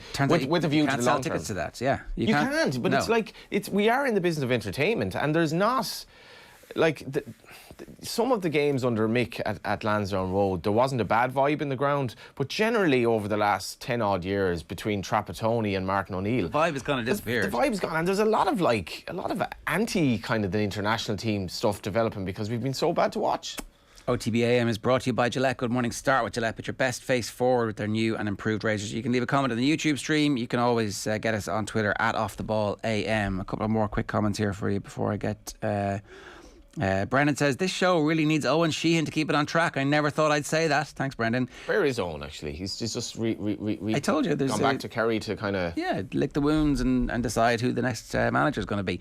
Ray says, Johnny will be watching every game of the Qatar World Cup as well. Will. Top guy, though. I wouldn't agree with either of those comments, actually. And... I won't be watching every game of the Qatar World Cup, and... It's on Christmas week. What else are you going to be doing? Yeah, but okay, I'll be watching it, but I'm not saying I'll watch every game, but I think it's despicable that it's happening. And I think there's a strong suggestion that it should have been boycotted by countries in the first place. When you look, there's so much wrong with it. Bryce says, pushing the carbon agenda already on OTB. Let's ban fun next. Yeah, that's, well, I mean... well, if you live in Canada, Greece, you know, parts of America this year where it's been like 50 degrees, 54 degrees in Death Valley, if your house is burning, if you've been flooded in Germany, or if you've been in Siberia where it's 15 degrees hotter than it should be, maybe you'd be worrying too. Right. Pat Nevin was on with Joe last night to talk all things football, including Celtic's Old Firm loss to Rangers. Have a quick look. First half, Celtic were really good. Really good. This incredibly high tempo. It's kind of Postecoglou. He really makes them push on. And they had most of the ball. They had something like 68% of the possession for a long period that first half. Didn't create a great deal. He made a mistake. And enough, he's new into the... You know, if you walk in to be Celtic manager, it's a big old thing. You walk in and then you do your first Old Firm game and it's away from home and there are no Celtic supporters whatsoever. You can make the odd mistake because it's all going at 100 miles an hour. He made a mistake. And it's the man Furuhashi. And he put him out in the left wing and he's kept Edouard up front. And every Celtic fan sitting there with their head and hands going, no, no, no. Because in the end, Furuhashi doesn't get his chances because he's always getting in behind. Eventually go a goal down, and I'm saying all the way through the commentary, like, you've got to change this, you've got to put him through the middle. Anyway, they got a goal down. What happens? They put Furuhashi in the middle. 10 seconds later, he almost scores. 10 seconds. That's all it took him. And he got 3 chances between the end and the end of the game. So, Celtic aren't that far behind. If they got the tactics right, they probably would have got a point out of the game. However, the maturity and sophistication of the tactics of Gerrard are still ahead. And because they've had that long run that they had last season, there's a maturity about them. So it kind of looks good for Celtic in a kind of lovely but semi-naive way. But they need to be a wee bit more grown up about it. But they're not that far behind. So it should be a good season. I think he'll give him a boost. I think you got to stand beside Ronaldo and realise his presence and realise then what it will bring to the Lingards, the Sanchos, all them boys would have grown up watching him, what that will get from them, watching him every day. It'll bring their game on 10-15%. They'll realise how professional Ronaldo is. Listen, you stand beside Ronaldo, you'll understand then where you're coming from. He is a real presence. It's a real... I remember playing and I remember, right, okay, I've got my opportunity here to rattle him, and I didn't. And I could have, and I don't know why, but maybe it was his presence that put me off actually hitting him in a tackle. And I regret it to this day not hitting him, but at the same time, he had a presence about him and he had an aura that he thought, wow, this fella was good. And then back then he could run. Now he can't, but he's still going to be a massive influence on the rest of them. That's quite interesting. He had a presence where you felt, I'm not so sure about whacking him. Yeah, I remember he had a ball and it was clear to me he was going to turn on the half turn. And listen, I didn't tackle him for some reason. I tried to take the ball off him, but really back in the old days, there was no VAR. You could have actually hit him, then hit him and got away with it, if you know what I mean. There'd have been loads of tackles, not just from me, and a lot going on back then. But now you can't do that because you've been sent off. But there was a chance for me to actually kind of let be known that I was there and ready to fight, but I didn't. It's interesting. It's interesting because that would have been your game to an extent. I mean, that wouldn't have been unknown for you to do that. Yeah, my game would have been mostly about ratting about, getting the ball back and then driving it whenever I could. Listen, I always play myself down. I was better than what you think I was as well. No. Sorry, I know how well you carried the ball. Don't worry. Yeah. So it's one of them where I look at it and go back, should I've actually tackled him and let him be known and see how he reacted, and I didn't. And to this day I regret it, but he definitely has. He is huge, Joe. He's massive. He stands beside you. You go, oh my God, like, what are you doing? Like, so he is massive. He has a presence. And even then, when the guys come back, when they play against him, they'll realise, okay, this fella's real. Yeah. And, I mean, you'd probably appreciate this. It's not like he doesn't look tall. He does look very tall, even when you see him on TV, but I suspect his physique and the strength is even more noticeable when you're up against him physically. Yeah, that was my main point when I was making. Literally, he is huge. His physique is massive. He's 36 now. He's still in prime condition. I think he obviously prides himself on really being top. And I think he's lost a little bit of bulk just to be able to be a bit more mobile than what he had a year or two. So he's trying to get obviously longevity out of it. whether he gets 2 years here and 2 years abroad in America, then that'll be him done, I'd imagine. It's Stephen Hunt there. You heard from Pat Nevin about the old firm. That was Stephen Hunt, obviously talking about Cristiano. Seek out the Football Show podcast for more of that goodness. And just a reminder, it's something brilliant coming up. OTB Sports, in association with Cadbury FC and their club partnerships, are returning for another series of in-depth chats with some of the biggest names in Premier League and Irish football history. With access to all areas, we chat to some of the legendary names from the big clubs and meet the crucial people behind the scenes who make a Premier League club what it is. First up, Champions League and Premier League winners Roberto Di Matteo and Karen Carney join us for our Access All Areas Chelsea special, along with coach Lisa Fallon, coming to OTB Sports social channels very soon. Stay tuned for that. Make sure you subscribe to YouTube and to Twitter and Facebook. Right, it is 8:39. John Duggan is here. John, good morning to you. How are you? Good, Ger and Johnny, yourselves. Where do you want to start? We've plenty to get through. Plenty. I was in Roscommon yesterday. It's Padraig Harrington's 50th birthday today, but we've got a gold medal at the Paralympics. You probably should start there, lads. Katie George-Levy and Eva Crystal, just brilliant stuff. They won by nearly a minute in the time trial. So they came home in a time of 47 minutes, 32.07 seconds. Gold now for them, and silver the other day. So they've matched their performances in Rio, where they won gold and silver. 6 medals on the board now for Team Ireland in Tokyo. Earlier on, Gary O'Reilly from Laois claiming bronze in the H5 time trial. He's a hand cyclist. He had a very bad workplace accident in 2014 and has come to the Paralympic sport in the last couple of years, and just a brilliant performance from him in his first games, winning a bronze medal. Other performances, Ronald Grimes ending in 6th in the C4 time trial final, Rachel Timothy 14th in the C1-3 time trial, and Orla Cumberford 4th in her heat in the T1300 metres. She didn't make the final, but Phil Egan will obviously update you more at 9 o'clock in the Paralympic update with Toyota. But brilliant performance from Katie George-Levy and Edmund Crystal. They were absolutely wrecked getting off that bike, but what a performance. That's sensational. So they won gold, and we had a bronze for Gary O'Reilly. So that's 6, yeah. 3 golds, 2 silvers and a bronze now? Yeah. That's not bad. Not bad. Wow. Okay. As I said, as you just said, more from Phil in about 20 minutes on that. We'll get some details and put some meat on the bones. But congratulations to everybody this morning on a sensational morning so far at the Paralympics in Tokyo. Where to next? Do you want to talk about Roscommon or something else? I'll just go through the rest of the sports news. Okay. Declan Bonner, 2-year deal to stay on at Donegal. They think he's been doing a decent job there. When you look at Tyrone's graph, it's not been too bad a job for Donegal. The English transfer window thankfully closed at 11.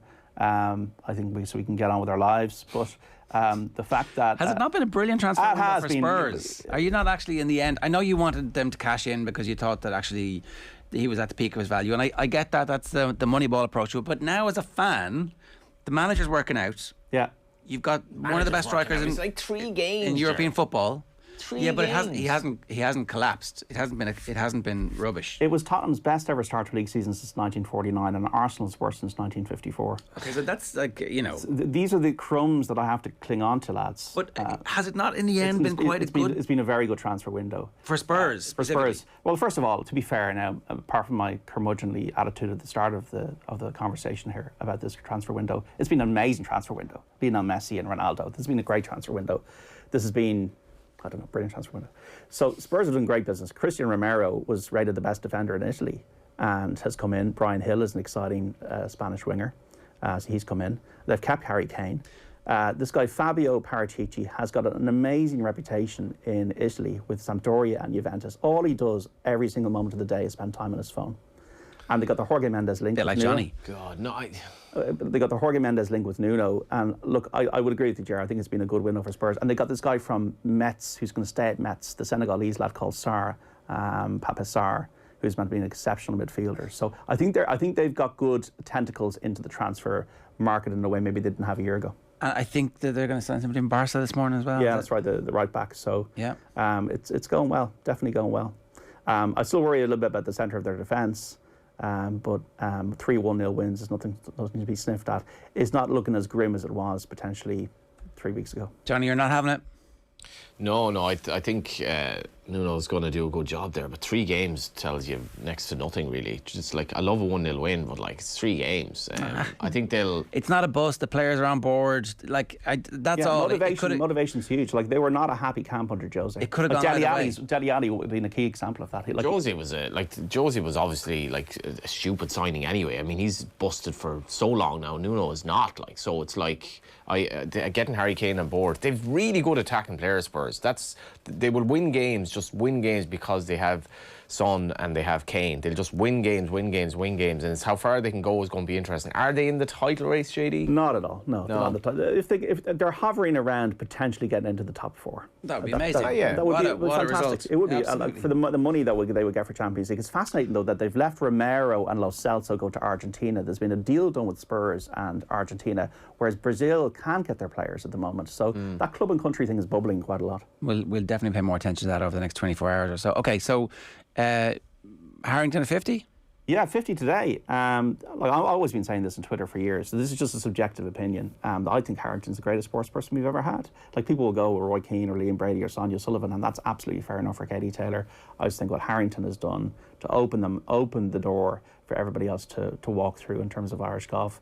60 years without a major, 3 more majors in Monty, 3 more majors in Westwood, winning 3 majors in 13 months in a global game, beating Tiger Woods, Phil Mickelson to win the Open in 07, and to extract every single ounce of ability from his body, because I would not say that he was the most talented golfer we've ever had, but he's the most driven, committed, work ethic incredible, open close driving ranges, European Ryder Cup captain.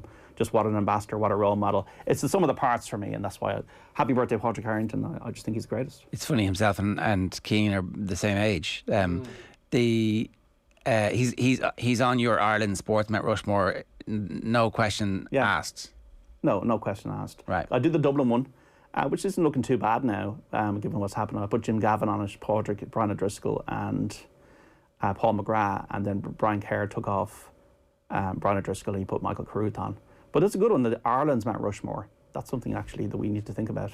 Well, we can come back to that now. The dark nights are closing in, and we're all allowed to go to the pub Ireland's again. Mount Rushmore would be difficult. The Dublin itself, even North Dublin and South Dublin was hard enough. Okay, so that you were tweeting yesterday. Yeah. You want to live like Roscommon people, so you did. I want to do whatever Roscommon people do. I don't want to say the next line of the song, but because it would be strange at 8:30 in the morning. But I want to do this thing, lads, where, first of all, I don't want to waste my Mondays if I'm off on a Monday. Secondly, I want to try and get to see every race course. I know the 26 race courses in Ireland. I know Johnny Ward, given he's such a prince of the sport, has been to every single one of them. I've been to 13 now, so I've a lot to still do, but it was great to be there. And it's great to just get to a rural racetrack and see life coming back to the country. You brought the weather.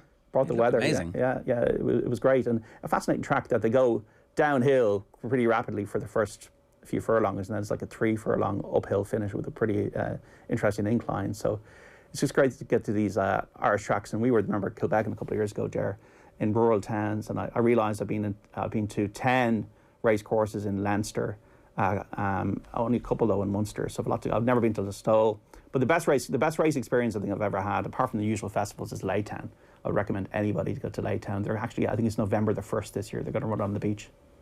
Laytown's fantastic, yeah. It should be noted, those like the western tracks, Roscommon, Ballinrobe, Sligo, Galway's slightly different because obviously it's the razzmatazz, but they do a great job in terms of promoting the sport, but they really do have a social aspect in that they keep people come from the community, support the tracks, and it's like, I've often said this, race courses have a serious challenge going forward. Jared's been taking the piss out of me this morning because of my apparent phone addiction. But in general, people's attention span is so bad that if you bring them to a race meeting, tell them that they've 4 hours here and roughly the racing is going to take place over 15-20 minutes, like that's an awful lot of time to fill. And race courses in the West make it a social kind of experience that it's at once a throwback to the old days, but it's still very it's a nice thing to witness when you're there. Even JD with whatever was 500 people or whatever was at Roscommon. Somebody was telling me yesterday that if Mayo win the All-Ireland, Ballinrobe, what it'll even do for Ballinrobe race course would be amazing, because they can show replays of the match and that kind of thing. It's just funny when you see the locals that they're having their day out, even on a Monday, and like at the end of the summer, we're trying to, I suppose, get the last few puffs of the cigarette in terms of our summer, you know. So it's just great to see just the local people and the old lads and the studying the form. And it was actually one of the kind of things that kind of worried me. There was only 3 rails bookmakers there. They're in big struck, JD. You know, it wasn't great to see that, to be honest. No, they could definitely do with a bit of help. All right, good stuff, John. Anything else? Not really. Just Andy Murray was having a go at Tsitsipas, which was interesting at the US Open. Didn't like him taking too many toilet breaks. Tsitsipas won that in 5 sets. Naomi Osaka won on her return. And as I said, the transfer deadline window closes at 11. All about Portugal as well tomorrow, lads. Yeah. James Talbot coming in. Darren Randolph, no place. Okay, we didn't even talk about that earlier, but we will again. Good stuff, JD. Thanks very much for that. It's 8:48 this morning. A reminder, the OTB AM podcast is live immediately after the show every morning. You can subscribe to that if you missed the show. And as ever, best place to get it is the OTB Sports app. It's free. Now, the Meath manager, Eamon Murray, was speaking in support of the LGFA's partnership with AIG.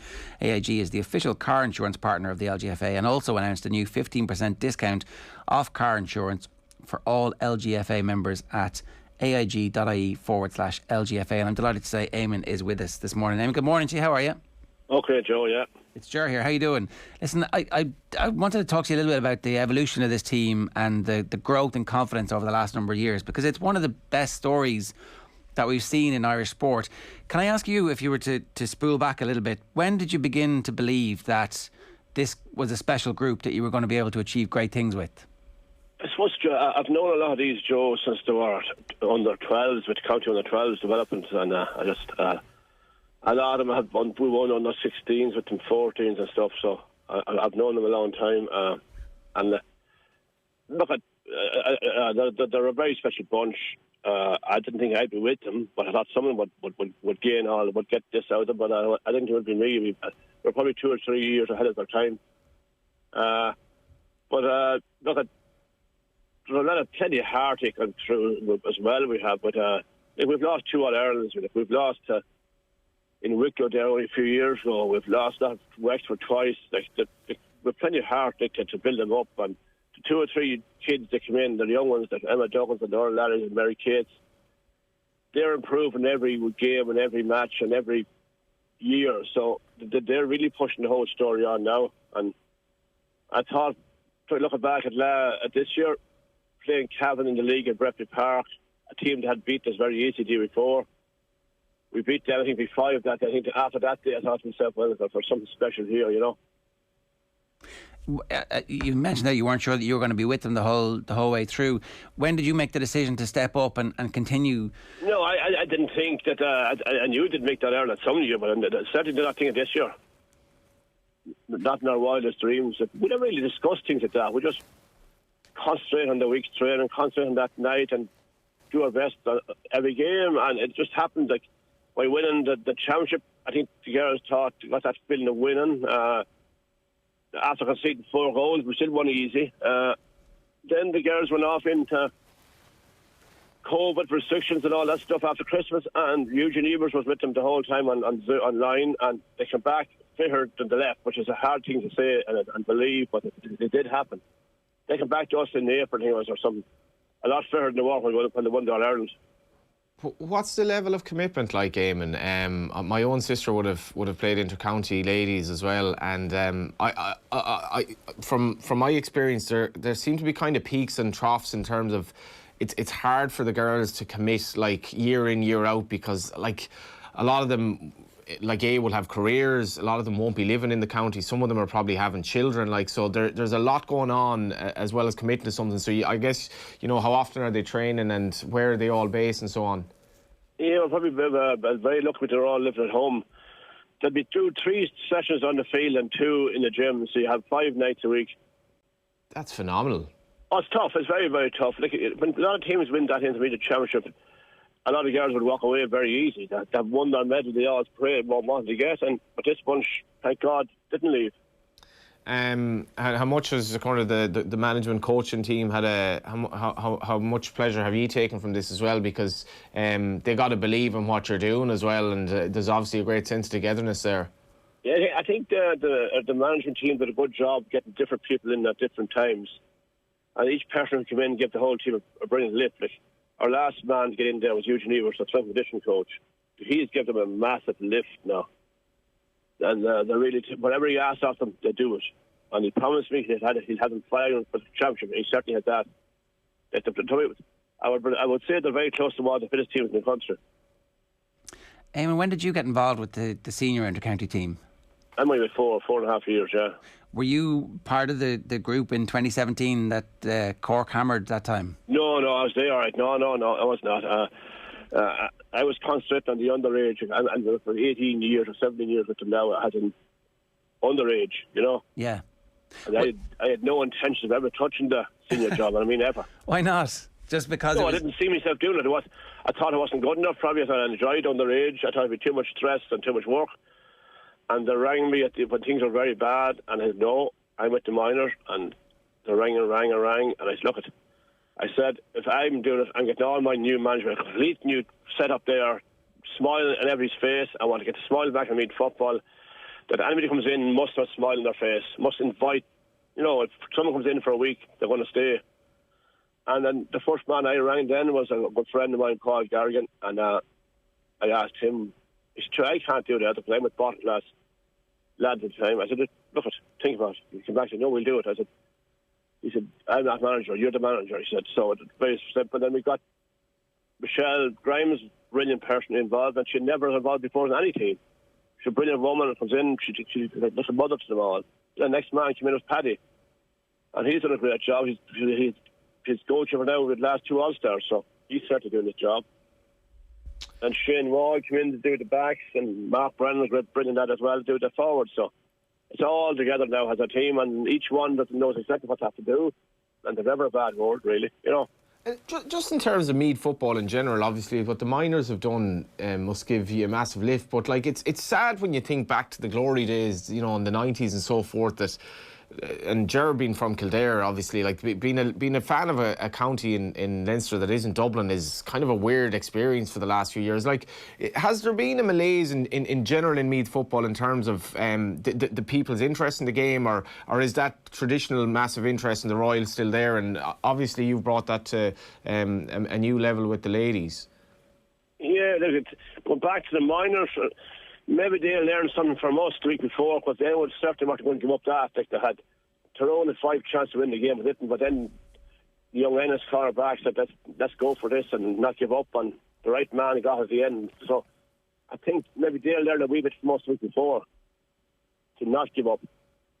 And that's the way Meath football should be. Like, Meath is a very proud county football team. And ladies football is big. I mean, very big. We have 7,500 members, and there's very few teams and counties in the country that have 7,500 members. That's the thing, Eamon, I suppose, that people will be surprised by. So, for anybody who's unaware, in 2017, Cork hammered Meath by 40 points. Aisling O'Reilly was telling us that there were texts going around trying to get people to tug out that day. To go from there to today, where you do have 7,500 members, there was obviously something underlying. That deep love of the sport was right there. It required the injection of those people who you've spoken about and the organisation to give everybody the belief to get to the point where they're now in an All-Ireland final against the Dubs. Yeah, well, I probably managed a little bit different. I tried to get all the players on my side the whole time, and parents, which is very important, and clubs. Like what we have now with clubs on our side, which we didn't always have. We have the county board, a great county board, have to hold them. Whatever we want, we get. And the players have bought into all this, and they've really got into it, and I mean that. Just loved it. The training can't be half hard enough for them. They never complain. You know, and there's such a bond there. The bond there is amazing. If I saw a few years ago, I was involved in like, sexual stuff, but there's no bond set there. Like, nowadays, when a young girl comes in, we've got a young girl in that from development, a young Kira Smith at 16 years of age, and every player with her so well. They don't say, oh, you bitch, you're taking my place. That doesn't happen there. We wouldn't tolerate that. Everything's fun. Fun before training, fun at training, fun after training. Just the bond we all have together is very, very good. And they all can feel free to talk to us about anything, and that's the way it is. Somebody very smart is involved in the design of the jersey, because it's the old, I mean, Johnny's talking about the glory days, but it's got that old Keypack logo and the grid. It's like you can see, if you close your eyes and squint, you can see Robbie O'Malley soloing the ball up the field. Very funny. Even like have people ringing me all around the country, and I know Aunt living in Dublin, and she's none there. And she said, my God, I love the jersey. It was lovely, it was funny. And it is the old jersey, it's brilliant, like, and we keep it involved as well. It's history repeating itself, really, Whose idea was it? I don't know whose idea was it. It wasn't mine, I know. You should have claimed the credit for that one, Eamon. That was it. Can't do that. Eamon is a manager, like don't tell lies. He's definitely not a Brian Clough character where it's about him. I think it's interesting, though, like you know, whatever about the jersey, just reel off so many people on your coaching staff alone who've come in and helped out, and it's obviously the no I in team ethos or whatever. No, there's no I in us. I mean that. I take no credit for anything. I'm just there to. I do my job, and that each person do their job to perfection. What you do, the research, all the other things. And if one doesn't do their job right, it falls apart. So far, so good. Just can I ask you yourself, right? Where's your interest in the Meath's inter-county football team now versus where it was, we'll say, 20 years ago? Like, has even for the likes of you who's so ingrained in the game, has it been difficult when Dublin have been so dominant? Oh, of course. It was breaking my heart, And then I've been at the game years ago up in Ballyboden, was it, when we beat Dublin in the senior championship. I was with them out there at it, of course. And we went on then and Leash beat us in the lesser final. But we have beaten before, but they really upset the standard high. When we look back a few years ago too, Dublin really had the team. They couldn't feel the team a few years ago. Let them now. They're really taking it. Mick Bowen is doing a marvellous job with them. And we're going with probably the most biggest outsider of all time doing an All-Ireland final. So, well, listen, really, the complete. But the challenge for us, our girls love challenges, and I think we've shown what we can do with our ma. And like we Kerry and beat us by easy in the league, and we go and beat them for 10 in the final. So we learn very quick. I hope we have a chance to learn with Dublin as well. Before we won't get playing them twice.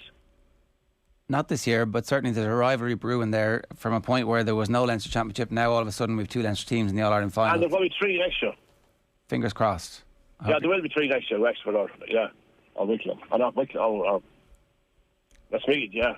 Well, I hope that the continued success continues at the rate that we've seen, because these rivalries are important in all sports, and particularly when we're trying to get audiences to commit to watching the women's game over the whole year as opposed to just showing up for the final. That's the next big challenge for the sport. Yeah, very, very good. And I think our team has really entertained a lot of people, not just Meath people, but all around the country are really asking questions. How come we can't do this? What they've done. But we just love playing open brand of football. We just love to entertain, and that's our style. Well, listen, and that's where it's going to stay. We're not going to change. Best of luck at the week against the Dubs, Eamon, in the final. Thanks a million for joining us this morning. Cheers. God bless. Thanks, Joe. Good man. It's Eamon Murray there, the manager of the Meath women's team, speaking in support of the LGFA's partnership with AIG, the official insurance partner for the LGFA, who announced a 15% discount off car insurance for all LGFA members. Check out aig.ie/LGFA. We're going to be back with our Paralympics report with Toyota Ireland right after this. OTB AM on OTB Sports Radio, Ireland's first and only sports radio station. This is OTB Sports Radio. What age is too old to go full kit W to either a 5-side game or to a normal game, says Pete in Mayo? Full kit at a 5-a-side is a questionable choice. It has to be said. Yeah. It's grand for around 15, 16, I would have thought. I mean, for a 5-a-side. He's more than complete player, in my opinion. I think I might have said in 2018, and I might have came a bit early, I said he was the Messi of hurling.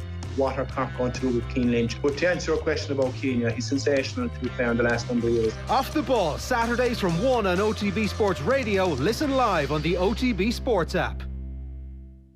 The Paralympics report on OTB Sports. With Toyota Ireland. Start your impossible. 2 minutes past 9 this morning. Phil is here with some golden news for us. Phil.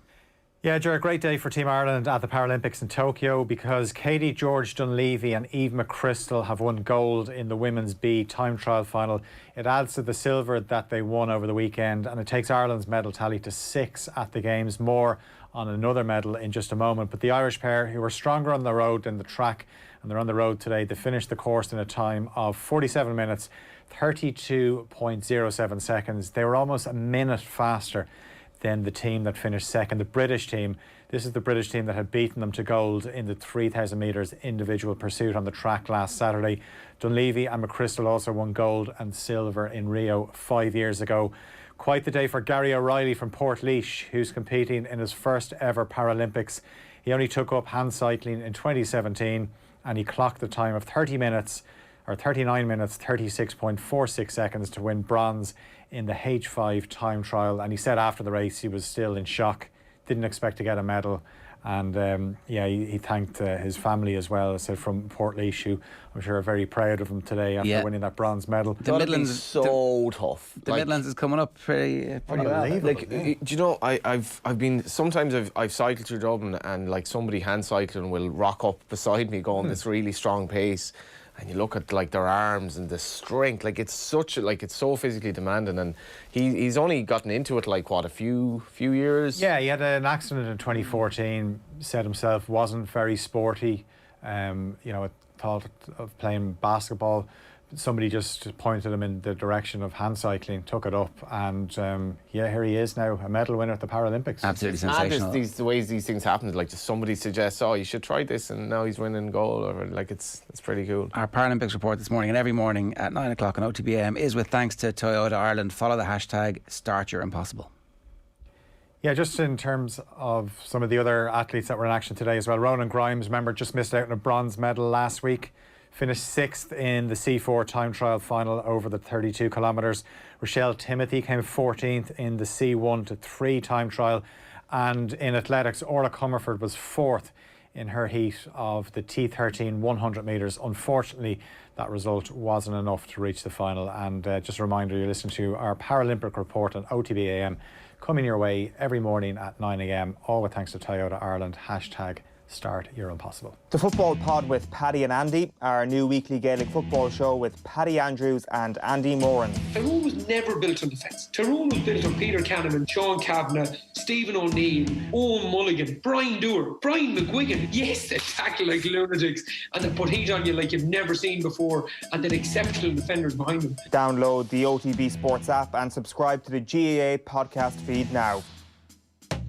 Car insurance is boring, but you don't have to be. Get Set Go is the kind of car insurance you can sort in a few minutes online, then bounce on with your day. Are you ready for Quick Start Insurance? Get a quote now at getsetgo.ie. MCL Insurance Services Ireland Limited, trading as getsetgo.ie, is regulated by the Central Bank of Ireland. Undisputed, undefeated, unmissable. Katie Taylor versus Jennifer Hahn for the Lightweight Championship. Saturday the 4th of September, live on The Zone. Game changed. Visit dazn.com. OTB AM. With Gillette, put your best face forward with our new and improved razors. Yeah, it's 9:05 here on OTB AM, brought to you by Gillette. Good morning. Start with Gillette. Put your best face forward with their new and improved razors. The Irish Examiner front page this morning. We haven't talked about the papers, but I just want to bring you this, right?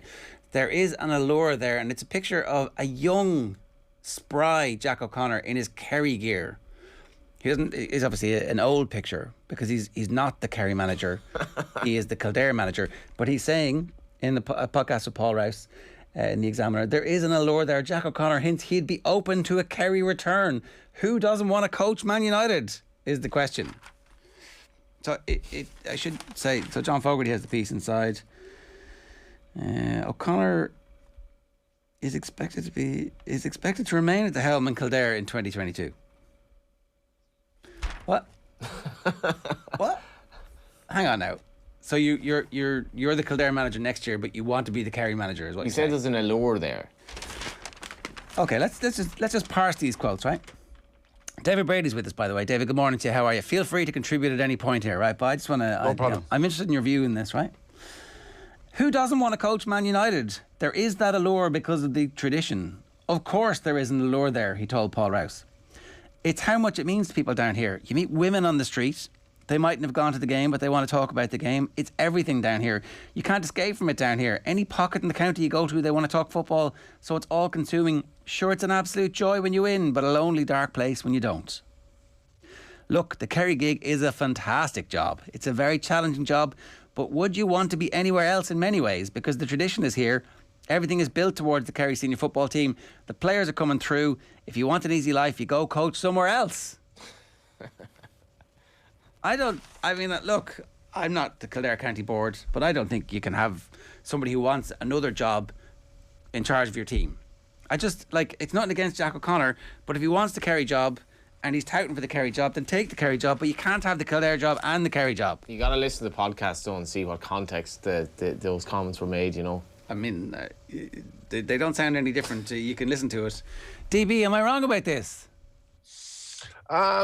Easy on, Olger. As Johnny said, you need to probably listen to the podcast for the context. Of course, he's talking about his own county. Yeah. As well. Exactly. Yeah, but he's allowed to do that. I'd like the Kildare manager to be like, no, I don't want that job. I've got a great job where it is. We've just got into Division 1. We've seen the Dubs are beatable. That's what I want to do. I'm hungry for that. That's what I want the Kildare manager to say. And he probably did say it. You're just not seeing it on paper. And look at it, he'd want to come to Mayo if he wants to walk down the street and talk about football. The difference there, though, David, is that the woman on the street has gone to the game with the 60,000 other. Because Kerry people they might go for the semi-final, the final. In Mayo, they actually go to the game anyway, regardless in London, New York, or Dublin. I'm not against outside managers. McGeaney was a brilliant manager for Kildare, but you've got to be lock, stock, and barrel committed to the gig. I don't think you can be having one eye over the shoulder, going, "Geez, the Kerry gig is available right now." Do you know, I just think that if you are Kildare and you're trying to reassert yourselves as a first world nation in Gaelic football, your manager can't be going, "Yeah, actually the Kerry job is the real job. That's the best job." Did he say Man United? He did say Man United, yeah. Right. Yeah, again, it comes back to history and culture and perception and heritage. And that's what Kerry have carried with them. But does that remain? Does that aura still have relevance when you look at the modern day game and what has happened over the last couple of years, and look back to last weekend? The mystique we all have this, and it is, the Kerry brand, the Kerry GA, the word Kerry in football is iconic, and it has a heritage and history. But again, that's history.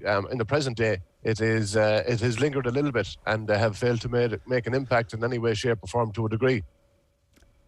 Look, realistically, and all joking aside, I think Kildare should be looking for a different manager next year. I think not at all, Ger. Hold on a second now. I do, because I think that, like... Whoa, 1 second now. I'll ask you a question. The performance against Dublin was terrible. That's the main thing, the first thing. The second thing, the performance against Clare in the league, terrible. Okay, so they got promoted after a short season. They were pretty lucky to get promoted. Hold on a second now. They got promoted. Yeah, but I think that the whole point here is that the football culture isn't actually being established by somebody who is coming up and down. If we want to challenge Mayo, if we want to challenge Tyrone as a football culture, we actually need to look internally and build structures where the best young managers are coming through our own system and they're given the opportunity to manage the senior inter-county team. And I also think that if you're going public and saying other jobs are better jobs than your current job, then you're just in the wrong job. And that's nothing personal. It's absolutely nothing against him. It's fine for him as a Kerry legend to want the Kerry gig. I totally understand that. But actually, we need somebody who only wants the Kildare job. And you know what? Let me tell you, take Jim Gavin out of the scene. In the last 20 years of football, and I have got to know Jack on the periphery and talk to him and everything else. He is the most successful manager that's walking around, bar Jim Galvin. Unbelievable track record, unbelievable success with Kerry. Not just with Kerry, yeah. And again, if that's a template, and you're saying to yourself, if you want the best managers to move around, be careful for what you're asking for, Joe, because you have it. You have a man that's won minors, 21s, multiple seniors, and he's not. I don't think he's there for the crack, and he's not there for the junket. And again, I would hope that someone like Jack O'Connor is building what you would call a platform for Kildare to move forward, not under him maybe in the next 2 or 3 years, but to the future. And hopefully, and I hate when managers come in and they go away and it's goodbye and God bless. They have to be identifying a succession plan within Kildare. They have to be identifying who's going to be the next manager, who's going to be the backroom, who's going to be the core of your team. I think I wouldn't be as dismissive as that. And again, you're a bit hard on them. I don't think there's a chance in hell the Kerry County Board are going to go back to Jack O'Connor. But what if they did? What if they did? He's saying, yeah, essentially, I would take that gig. Like, you can't be having that. You need certainty. The Kildare Championship is about to start. And he'll be there. He'll be there. Well, I don't know. He is. Jack O'Connor will manage Kerry in the future at some stage. Again. Yeah. Wow. Definitely. Look at it. Well, and look at I remember reading his book. It's not about being Mr. Popular. And again, there was a lot of, I suppose it's from a kind of a divisional divide, and he got a hard time, but he produced results. And you know what he did? He went back to the drawing board. He went back to try and integrate and develop a young crop of players, and he did that. And I think he knows his time. He knows when it's the time to actually say, right, now I know these guys are ready. Maybe it's not this year, but I would definitely say sometime in the future. And you can see this constant trend, and in a lot of counties, successful counties. And I know I'm going back to the Mickey Hart time, but if you have that rapport and you have that lineage of developing players in minor and under 21, they'll give you a lot, and you're well ahead. You're well ahead of the pack if you're there as a senior manager, because it is a very influential time. And if you have success, that grow and that bond will come back when you're the senior manager. I suppose if you look at a lot of the managers now, they've had some fingerprint on young guys coming up, whether it's minor, under 20s. And senior football. We see with Dewar and Logan and the success and how quickly they've been able to. There's got to be a lot of chat in Tyrone about, like, why do we not do this an awful lot sooner? I mean, really? I mean, it looked like they were bleeding the life out of that regime at that stage, and here we are straight into an Ireland final. And that's what it is, boys. And I said it last week in the pew. Like, this is an opportunity for guys to totally express themselves under a new management system. Under new people. It's still Tyrone. It's still the brand of football to a degree. But sometimes it just kind of gives you a breath of fresh air. And look at, we've seen it over the time, like Jack O'Connor won his first All-Ireland coming in his first year. What a manager does when he comes into a new setup, and if he's ready to go at the very start, and he's ready to rumble, well, momentum can be a great benefit to you. I seen it in my own very first year of senior intercounty football, 95, 96, new manager, momentum, that kind of bond, that kind of closeness drove us on, and all of a sudden you're going, geez, we're in Division 3, and all of a sudden we're in our Ireland final. And it's happened time and time again. 95 he lost to Galway in the Connacht, and then John Mahon took over after that, wasn't it? John Mahon took over in September 95. I came into the panel September 95, and that was it. John O'Mahony in his first year in Galway, 98. Joe Kernan was a first-year manager. Mickey Hart was actually a first-year manager when they both won All-Ireland. There was a period there where the thing was to be new and fresh and take a group of players who were tired and had the same voice. But Tyrone were obviously coming off the back of unbelievable underage success, and those lads who came through weren't just footballers. They were thinkers. They were physically aggressive. They were athletes. It was a brilliant time for them to be getting them. Look, my last point about Jack O'Connor before we go on, because that wasn't what we were supposed to be talking about. No self-respecting. No, you went off on a tangent. Well, it is front page the Examiner, to be fair. No self-respecting Division 1 football culture would actually have their manager looking over the shoulder going, actually, I want another job in Division 1.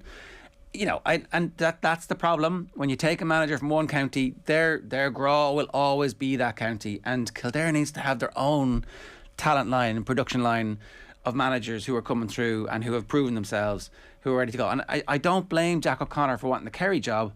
I blame the Kildare County Board for not putting in place a situation where somebody whose only interest is in the job of being the Kildare manager. That's fair. Look, it is fair, and that probably is there. Will Davy Byrne be the next Kildare manager? I mean, I don't know. And again, can I ask you a question as a Kildare man? Go for it. Who's been more successful, Jack O'Connor in his short stint versus Kieran McGeeney? Well, McGeeney reached an All-Ireland semi-final and had a team that ran the Dubs close by trying to win the game in a Leinster final. So I would say McGeeney was more successful than what we've seen so far from Jack O'Connor. In fairness, McGeeney had much longer time to build that. Massive, yeah. But I never got the sense McGeeney was trying to get the Armagh gig at that stage. Like, he wanted to stay. We kicked him out stupidly. Yeah, it did. And if you ask Kieran McGeeney back then, you know, about Armagh and his county, and that's where his heart is, and that's where his love of a county is, it probably would permeate in some way, shape or form. Maybe, but I suspect his answer would have been, I've got a great job, I've got this group of players, we're building something, you know, and we've got the dubs right there for the taking because we believed that at the time. I think we need to listen to the podcast. Exactly. Okay. Well, I've heard a good bit of it. Right. He who doesn't want to manage? Who doesn't want to coach Man United? Yeah, I remember Glár dressed him, and he was a character. John Morrison, and he says Mayo were the Brazil of Gaelic football, and it's not that it came back to bite us in the arse, but he was like we were by no means the Brazil of Gaelic football. Maybe one or two fellas were, but look at the Man United of the GEA, in my mind, is Dublin. Yeah, big time. Have you found anyone in the county who was at the 51 All Ireland who wants to and might be at the game against Tyrone that can say, yeah, I was at the last one as well? It's 70 years ago now, and there probably was.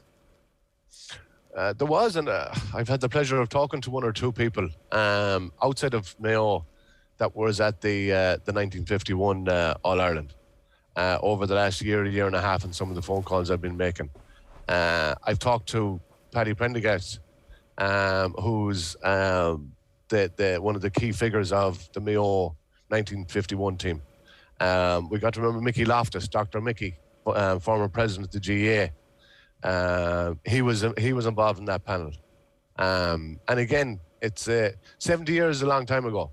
To be a 12 or 14-year-old being, lifted over the turnstiles and everything else. But I was brought back during lockdown to games like that. I was brought back to a game in 1936, and I have to say it's and it lives fresh in people's memories. For the few and the privilege that were there and they're at it, but it's all about the next Saturday week, the 11th September for two teams that really have an opportunity of a lifetime, and two teams that really haven't experienced that occasion of winning All Ireland. I missed when it came out the first time, your Laker Gael, but they showed it again after the semi-final, and I was lying on the couch and flicked over, and there it was in the middle of it, you on the bus, and talking about those journeys that you made and how the Mayo football is stitched into the lives of people, and it kind of brings us right back to that start of that conversation about you do walk down the street and it's exactly the same way.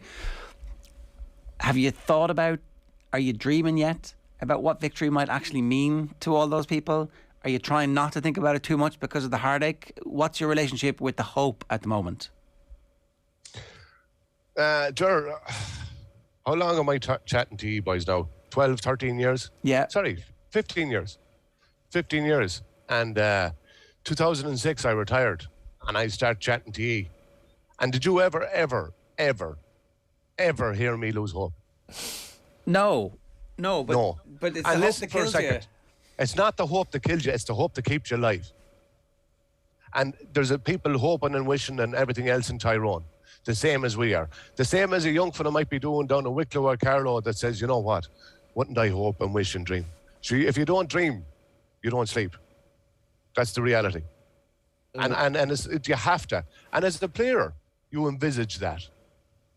From a mental perspective, yes, you envisage it, but you envisage what it takes to get there. And from a mindfulness point of view, or a meditation, you visualize what it takes and what it's like and what it will feel like. You have to look past the end goal and the end line to embed it in your mind to say, that's what I want. That's my driving ambition. And the same as from this young Tyrone team. They haven't suffered the defeats. Outside heartbreak is is a word that's bandied about a lot, especially in connection with Mayo. If your heart stops, unless you're resuscitated, you're dead. And from a Mayo perspective, the heart has never stopped. We've been close to resuscitation once or twice, but it's you have to dream, and you have to believe. I have firmly said it.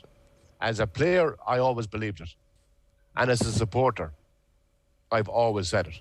You got to see it as well. Like you said, you never gave up hope, but like I'd say of all those years you're talking about and you've been on off the ball, like the lowest Mayo fan would possibly have felt was 12 months ago, where it just was so routine in the second half, and Dublin really did look unbeatable. Like, and I spoke to a few people, David, after the Dublin game, and this is by no means preempting if Mayo don't beat Tyrone. I think Mayo will win the All-Ireland this year. That what they did against Dublin in the second half was one of the greatest sporting achievements I've ever seen, because it was like, you know, Colm O'Rourke saying we may as well go home at half time, 6 points down. The weight of history against you, so much going wrong, so much of a meltdown for Aidan O'Shea missing that shot. What you did, like, surely that was the game where you know that this has to be the year, because that performance, like, it probably won't take something like that in the final. That was just, it wasn't sport, it was just believing that we can do this despite all the weight of failures behind us. We can beat the greatest team of all time in their own patch and reduce them to rubble at the end. I think Dublin produced are like let themselves crumble to a degree, and again, that beating Dublin will not be worth a damn. Honestly, I was in the same situation back in 2006, my last year playing, when maybe one of the greatest performances of all time, coming back from 7 points down with 12-14 minutes to go. And there was hullabaloo, and there was, this is it, and down we bet the Dubs, and what a massive performance. Last kick of the game, Hogan stand, Kieran McDonald, left foot, away you go, here Mayo. No good to you. No good to you if you don't finish the job. And it's time, and there is an opportunity to throw the shackles off. And say, this is it. This is it. And we've been there before, so we can learn that lesson. When you watch a sporting event like this as well, whether a lot of people, I think, now have a passing interest in Gaelic football, where they won't watch it much of the time. They'll tune in for some of the big games. But there isn't a human in you if your heart doesn't skip a beat or something befalls your body in that moment. If the All-Ireland final is over, the referee blows the final whistle, and you look at Mayo people crumble to the ground, because that's what it means at this stage. Jesus. Yeah. To be some crack, in all fairness. And I try and not let myself go to that place, because the game has to be played. How are you... I try and not let myself go there, to be honest with you. I try and say the game needs to be played. The ball needs to be won. There's there's no one. And look at whatever papers or headlines have been written. There's no favourites going into this game. Were you favourites ahead of the Kerry game? I can't remember in 06. I guess you weren't, even though you'd beaten the Dubs. Not really, because look at the quality and look at the calibre and look at the team that they had, and it was the same team that bet us in, am I right, in 04? It was. Yeah, so they were serious ballers, big time. So we weren't favourites, but it was.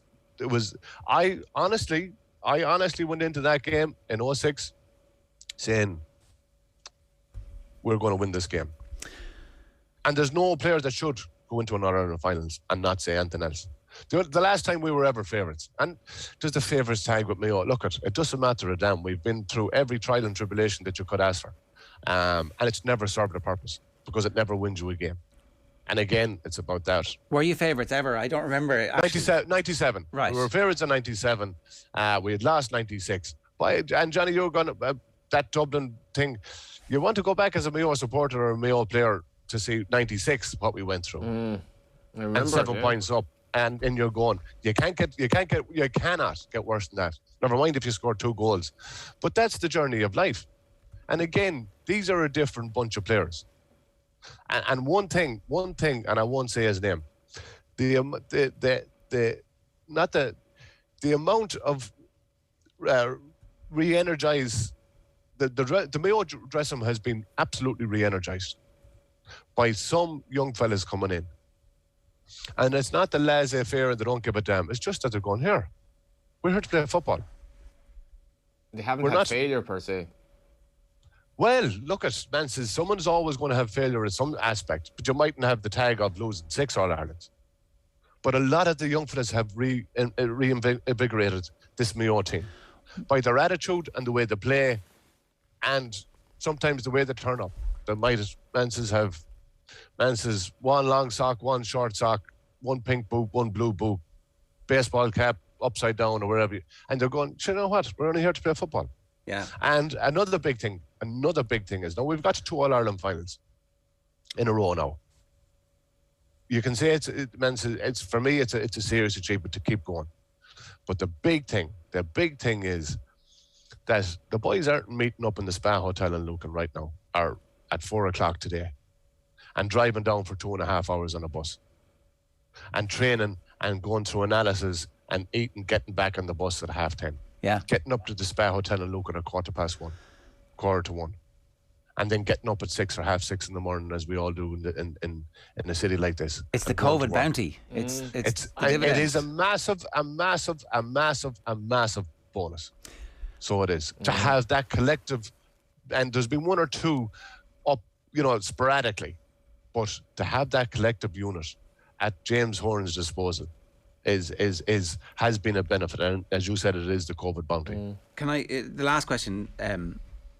I definitely heard from somebody who was talking to somebody in the camp. We'd kind of prefer Kerry because we know exactly what they're going to throw at us. With Tyrone, you don't know that much. There's some video evidence against top quality opposition from the Ulster Championship and now the All-Ireland semi-final about what Tyrone are going to do. And it's not a million miles away, but it's definitely a development from last year. But there's still unknowns about Tyrone. Does McShane start, or if he does start, do they take him off? And how will that change it? Does he come off the bench? With Kerry, you knew exactly what you were getting. Close down Paddy, and you go miles towards closing down David, close down Sean O'Shea and Paddy, and it's game over. With Tyrone, it's kind of different. So would you have preferred, in a perverse way, even though there are ghosts from Kerry, to play Kerry in an All-Ireland final than Tyrone? Good point. You probably would be more definitive on your matchups. And Mayo have always matched up well and got their calls right in the matchups as such. And I think your matchups were more identifiable if you were playing Kerry. You're going, well, does he go on Sludden? Does Matty Donnelly, are you going to put your ace on Matty Donnelly, or is it going to be Colin McShane? Do you put a whore?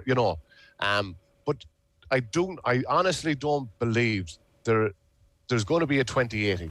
20% focus on Tyrone, but 80% focus has to be on how Mayo dictate and how Mayo play and how they try and rule the game. I don't think there's you can't put 50% of your time into how you stop them from playing, because it's very hard to stop a team that is that eager and is that touch tight. As there's the word in football, touch tight. What I seen from Tyrone was octopus tight. They had their hands absolutely everywhere. There wasn't 2 seconds. There wasn't men that was allowed to hold the ball for 2 seconds without a hand being on them, and a physical hand, and the tenacity in their tackle was a major point. And if you look at 2 turning points of this championship for me, and it has brought these teams to the All-Ireland final. Very simplistic thing to say. P.T. Hart's diving block, we remember it, and Jim O'Connor's toe to stop the ball going in. The iconic moment of the championship in some respects. It is, and Petey, and you're going, you know what? When you have them things and you see them things and you experience them on the pitch as a player, that your opposition, your man is after doing it. That creates unbelievable drive and momentum, and both of these teams have it going into the final. And there's a serious opportunity for both teams. At this game, but I think you throw the shackles off, and say, here it goes, and here it is. We have this opportunity. Mayo people think he'll win, though, don't you? If we play to the best of our ability, and our big players play well, and luck goes on our side, we'll win. But so will Tyrone if they have the option. You know. Here. I honestly. We're headed for penalties. I honestly won't be able for penalties. There's a replay. There is. If the final is a draw, there's a replay. That's that was decided. And hey, it's just. And look at Tyrone or GA mad. But boy, tickets. Oh man, I'm telling you now.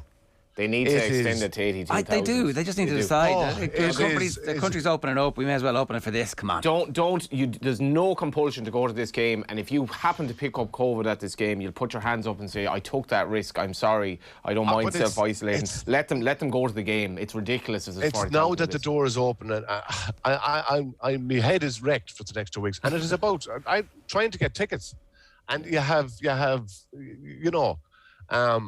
it is just going to be chaotic. Not chaotic, it's just going to be hard. And you have to accept we're in a different environment and in a different circumstance, having 40,000 there. Look, but it's with the help of God, it'll be 35,000 Mayo people. If anybody hasn't seen the Lakewood Gale, it's brilliant. It's a love poem to you and to Mayo football and to the journey and to defeat and to winning and to hope. I thought it was great.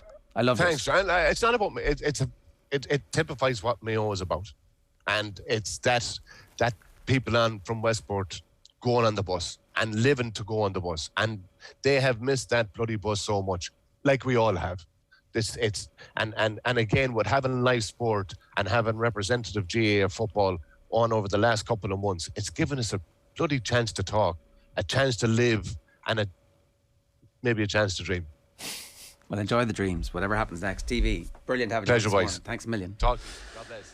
It's 9:35. We went a bit over on that, but it was worth it. OTB AM is brought to you by Gillette. Good morning. Start with Gillette. Put your best face forward with their new and improved razors. Here's what's coming up on OTB Sports Radio today. OTB Gold at 1 o'clock is Nigel Mansell. Dadcast from 3 with Paul O'Connell. Gooch talking about how to be a corner forward is 4 o'clock. OTB Gold is Jason Sherlock at 6, and the show is live on News Talk and across all our channels from 7 o'clock tonight. OTB AM is live from 7:30 every morning. You can watch on YouTube, you can listen on the OTB Sports app, subscribe to the OTB AM podcast as well on the app or wherever you get your pods. We're going to leave you this morning with Colin Kavanagh and Billy Joe Padden talking Tyrone Kerry. Enjoy. Yeah, you're welcome, Max. So we're turning to the GAA. Kerry 22 points, Tyrone 3-14. The ambush came to pass. We'll be joined by Colin Kavanagh in just a moment. Billy Joe Padden is with us now. Hey, Billy Joe. How are things, Joe? Ooh, that was interesting. So Tyrone surprised everyone a little bit. Although I found as the week went on, people were talking up the possibility of an ambush. And boy, I mean, from early on, it became apparent that Tyrone, after all the COVID and after the layoff and everything else, Tyrone were ready to go. They sure were. They started really aggressively. I think, Frank Burns, I was watching it from the hill, and he laid a hit down there in front of the Hogan stand right from the off. And he was a late change to the game, and you could just see that was their mentality right from the word go. And I think when you play a team like Kerry, who are so undercooked really in terms of having a difficult or a tough game where they're really tested, that's the approach to take. Hit them early, hit them off, and try and play at a high tempo. And that's exactly what Tyrone did. And I suppose the remarkable thing for them was that they were able to keep it up for over 100 minutes of football. Yeah, you kept waiting for them to wilt in their energy levels, and it never happened. Happy to say Colin Kavanagh is with us as well. Hey, Colin. Hi, Joe. How are you? Yeah, very well. So come here. Is there like a Pat Spillane picture over the dartboard in the Kavanagh household this week, or how's all that going? Yeah, look, I'm not sure. The two guys had a right go at each other, in fairness, rightly or wrongly. Look, that sort of thing goes on, and I suppose from talking to Sean that he sort of wanted to, probably support the Tyrone piece, just on that. And look, we're in crazy times at the moment, and I suppose Pat has his, he's entitled for his opinion to make assumptions and whatnot. But look, that's we'll put that to the side. It was a great game of football, and oh, look at you weasel back out of that. No, look, I suppose it's one of those things that just goes on in it. And look, no, I just move on to football. Is that right? I got the impression Sean was coming out, gloves on, and he was almost the first line of Tyrone defence. This was going to be a Tyrone assault on all fronts today. Yeah, look, it's hard to know. I don't know what he was thinking, but at the same time, I can see where he was coming from. That, look, I have a guy that works for us, Ben McDonald, actually works for me, and look, I know Tyrone have been very, very cautious over the lockdown periods and had, stuck by the guidelines as tightly as anyone. They never met for long periods this year, and I suppose I would have passed that on to the guys. So. We feel in Tyrone a wee bit that look, the guys have done their best to try and avoid this. The cases are completely crazy up here at the moment. So look, how they picked it up, whether it's people suggesting it was socialising, people who knows. But what's done is done, and I just wouldn't like that to overshadow the football that was played and all that. Well, I don't think it will ultimately. Had you a sense, Colm, because even Brian Dewar and Fergal Logan afterwards said they weren't sure. Had you a sense of how Tyrone were going to pitch up energy levels wise in advance of this game? Had you got word from the camp as to how they were feeling? Not really. I suppose we all, I suppose, knew that there was a certain amount of guys that had tested positive. I know a couple in particular were fairly heavily affected by it, in terms of they had proper symptoms and were really struggling. And I've had COVID myself, and I know how it can affect you, because going back into training of any sorts, and I remember going back to the gym myself after having it, and I felt really, really bad. So they would have no real way of knowing. They wouldn't have had an awful lot of time to actually work that out. They would have been relying on the players themselves to sort of own up and go, look, I'm not feeling it, or I am, and that's a very hard thing for any player to at this stage of the year, such an important day, to step up and go, look, I'm not feeling great, or whatever. So I was very, very interested to see the starting lineup, in terms of it hadn't changed massively, because I was expecting a few guys that might have been starter mainstays who potentially could have had it and may not have been playing. But look, thankfully their energy levels seem to be at the pitch of it okay, and they seem to have come through it. Because Billy Joe, if they were very concerned about energy levels, it would have been entirely expected that they might say, right, drop back, men behind the ball will sit deep. Whereas instead, with great energy required, they really tried to meet Kerry further up the pitch. They did. I think that's as much, though, to them, just the Tyrone players on the field at the time recognising, look here, there were times early stage in the first half where I felt Tyrone were actively trying to slow the pace of the game down. You had McGeary holding onto the ball very comfortably, really good in possession, Burns there as well. And then when they found that so easy, I think they just grew in confidence and then were able to keep possession quite comfortably. And then I felt that even themselves, there would have been an unknown about how you'd react coming back from that. Even just what you'd miss in training if their collective training sessions were disrupted, and I'm sure they were, with the COVID protocols. That there'd be a bit of unknown territory there as a player, and I just felt they just grew in confidence as the game went on. Each time they weren't getting pressurised. I think it was one aspect of the game that Kerry would be really disappointed with, was how their forwards really didn't create any turnovers in the Tyrone defence, and Tyrone defenders were very, very comfortable coming out with the ball even the early stages. And when you think the Tyrone full back line got 3 points from play in the first half, well, that tells us that story. Yeah, all-round performance from that defence, wasn't it, Colm? As Billy Joe says, when the opportunity arose, they got up the pitch, they kicked their points, either, counter-attacking points, or on other occasions, very patient Tyrone play. They could do it both ways in attack. And then in defence, I made this point yesterday to Darragh Conaja and Enda McGinley. In some ways, one of the defining aspects of the game, Colm, was the number of turnovers that Tyrone forced. And early on, they got a good feel, I felt, for David McGoldrick's threshold of what was a foul and what wasn't. They really, and this is a compliment, Tyrone might think, oh geez, here you go again. It's not that. This is a compliment, because too many times we watch really good sides and no one lays a hand on them. Whereas every time Kerry player was in possession, they were really impeded, they were really stopped. And I'd say a couple of times it was borderline a foul, and then Tyrone player got out just in time. There's an art to that, there's a discipline to that. They read the referee beautifully and they made Kerry lives miserable. I thought that was, it really jumped out to me as a big aspect of this game right the way through. Yeah, look, they knew they were going to have to come out very aggressive, and I suppose you're probably right in the sense that you have to sometimes read a referee. There's some of the top level referees that, like, another day that game there would have been so many fouls given, because both teams, I felt, were playing on the edge, especially probably Tyrone there. As you said, they nearly had an art of the half foul, but getting out before there was a free blown. And fair play to David Coulter in a way, because he let the game flow. He let it, he seemed to make calls only when he needed to, which was I think it added to the actual game to watch that. But in terms of the defence for Tyrone, like, they knew they had to be, they were going to have to come out and be very, very, very aggressive in this. They seemed to get their matchups right from that regard. And look, you could see by some of the turnovers and the block that Petty Hart made and other plays that it just meant so much to them. They were throwing themselves at the ball, and whenever they did make a turnover, they were you could see they maybe let it roar at, and you could just see that they were buzzing for that, and they had to be at that level. If they didn't come, and I've played in Tyrone teams over the years where we haven't brought that level. You've been maybe comforted back into a system or a style of play where it's all about shuffling together and being real methodical in what you're doing. And something for me with that Tyrone team at the weekend, and I said it a few weeks ago, was that they're just playing with an awful lot of freedom and an awful lot of passion, and that's something I do believe that we have lacked in the years gone by, and probably a reason why we haven't been able to get over.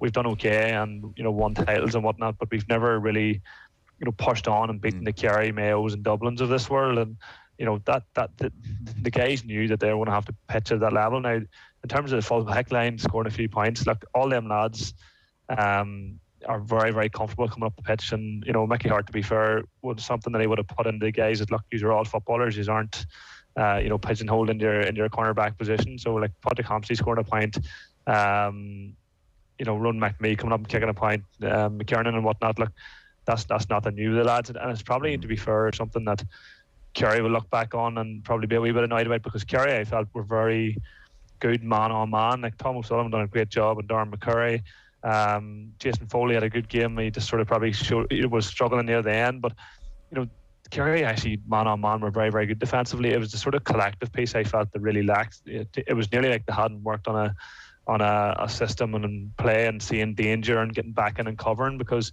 the late runners from Tyrone at times, like the likes of Hampsey's point and McNamee's in particular, there's little to no pressure on them, so they'll be disappointed with that in that regard. But yeah, look, Tyrone had to come with intensity and really put in a massive shift in terms of energy levels, and fair play that they've done that. Couple of interesting points there, Billy Joe. We'll come to stopping the Tyrone runners in a second from a Kerry point of view, but just on the Tyrone defence, so they've laid out their stall, as Colum's talked about there. Huge pressure on the ball carrier. They're not just shuffling across in a system, they're going at the Kerry players and they're trying to take that ball off them.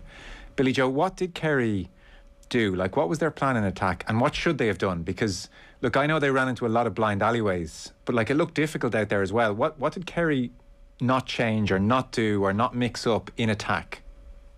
Well, Kerry were totally focused on getting the ball to David Clifford, and that was the right plan to an extent, because he was playing so well. I think that when I look back at what let Kerry down in the forward line, as you've pointed out and you've already discussed, Tyrone, their group tackling was very, very good, very disciplined, close to freeze but not quite freeze, 2 or 3 bodies in around the ball carrier, impacting the ball carrier to ensure that he couldn't get a free shot away. For me, what Kerry should have done was try and spread the ball out a bit more, move it a bit quicker so that you're not caught in possession. Tyrone were very, very good when any Kerry player took it into the tackle. 2 or 3 of them were around them very quickly. And I just thought in those situations they were too focused maybe on getting it to O'Shea and Clifford. But when you look at the team sheet for Kerry, I can understand. Because if you look at many of the other players, when you've a disciplined defence like Tyrone and they're back in a shell, in a comfortable defensive situation, well then how are you going to score, really? You're reliant on winning a free, and that's a risk in itself, because Tyrone were very disciplined in their tackling.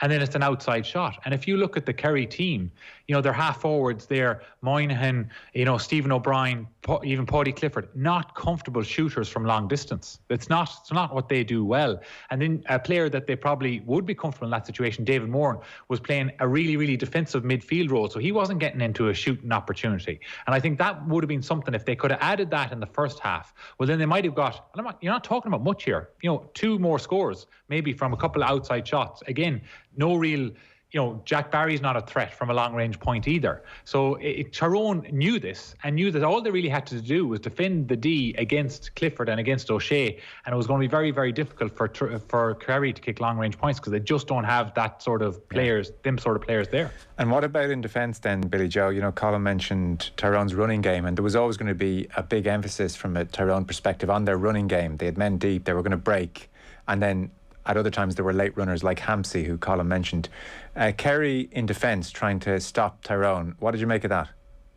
I would agree completely with Colin there. I think the generally, particularly in the early stages of the first half, their full back line were doing a really good job. The ball was played into McCurry. He was struggling to win it because he was under such pressure, and then David Moran or a few other players were back in and around him, and they created turnovers and moved out. So they defended the diagonal ball really well, and Tyrone are particularly good at getting a good ball into Maddie Donnelly or McShane, whoever's in there, even McCurry, into a bit of space. So they obviously had prepared for that, and they defended it well. What let them down?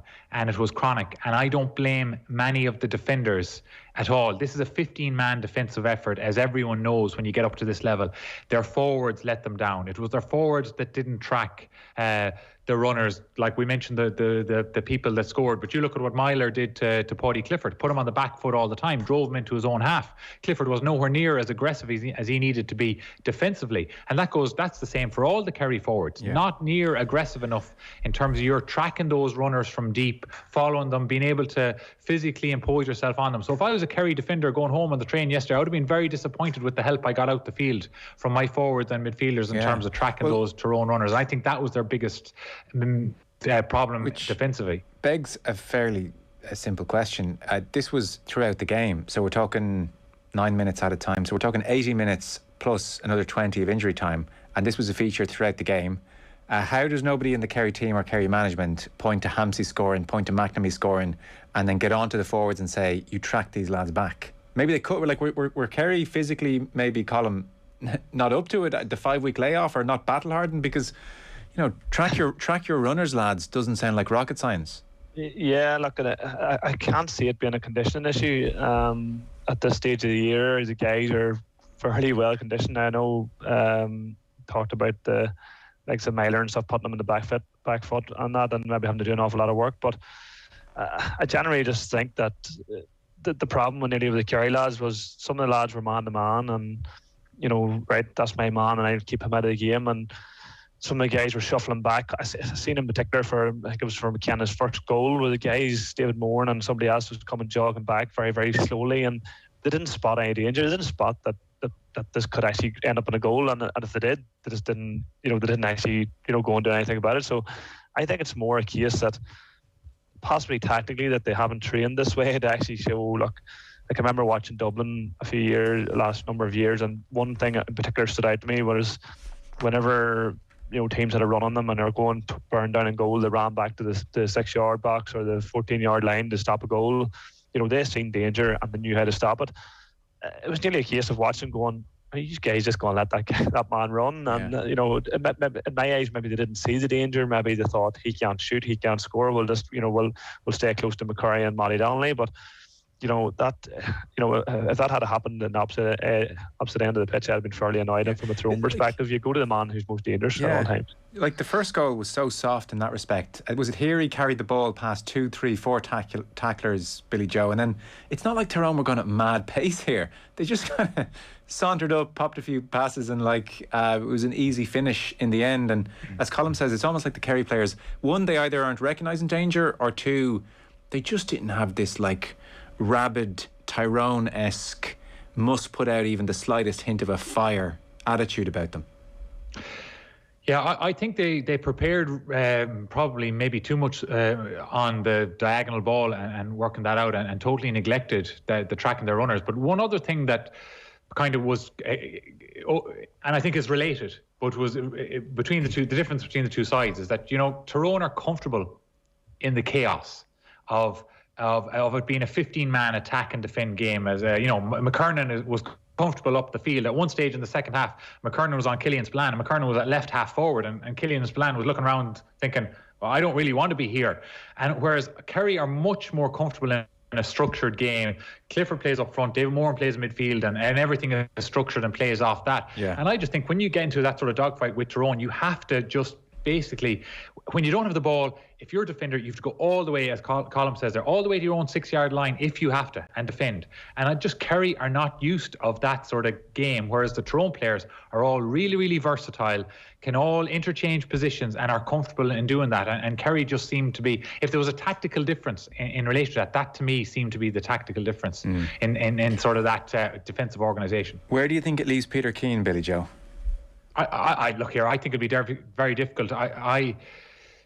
When you look at the 3 seasons, and I think everyone should caveat any new manager and what they're having to deal with in COVID, because you've such limited time to work on things you might want to implement, limited games to implement them. They get beat by Cork last year, so that's your season over really early.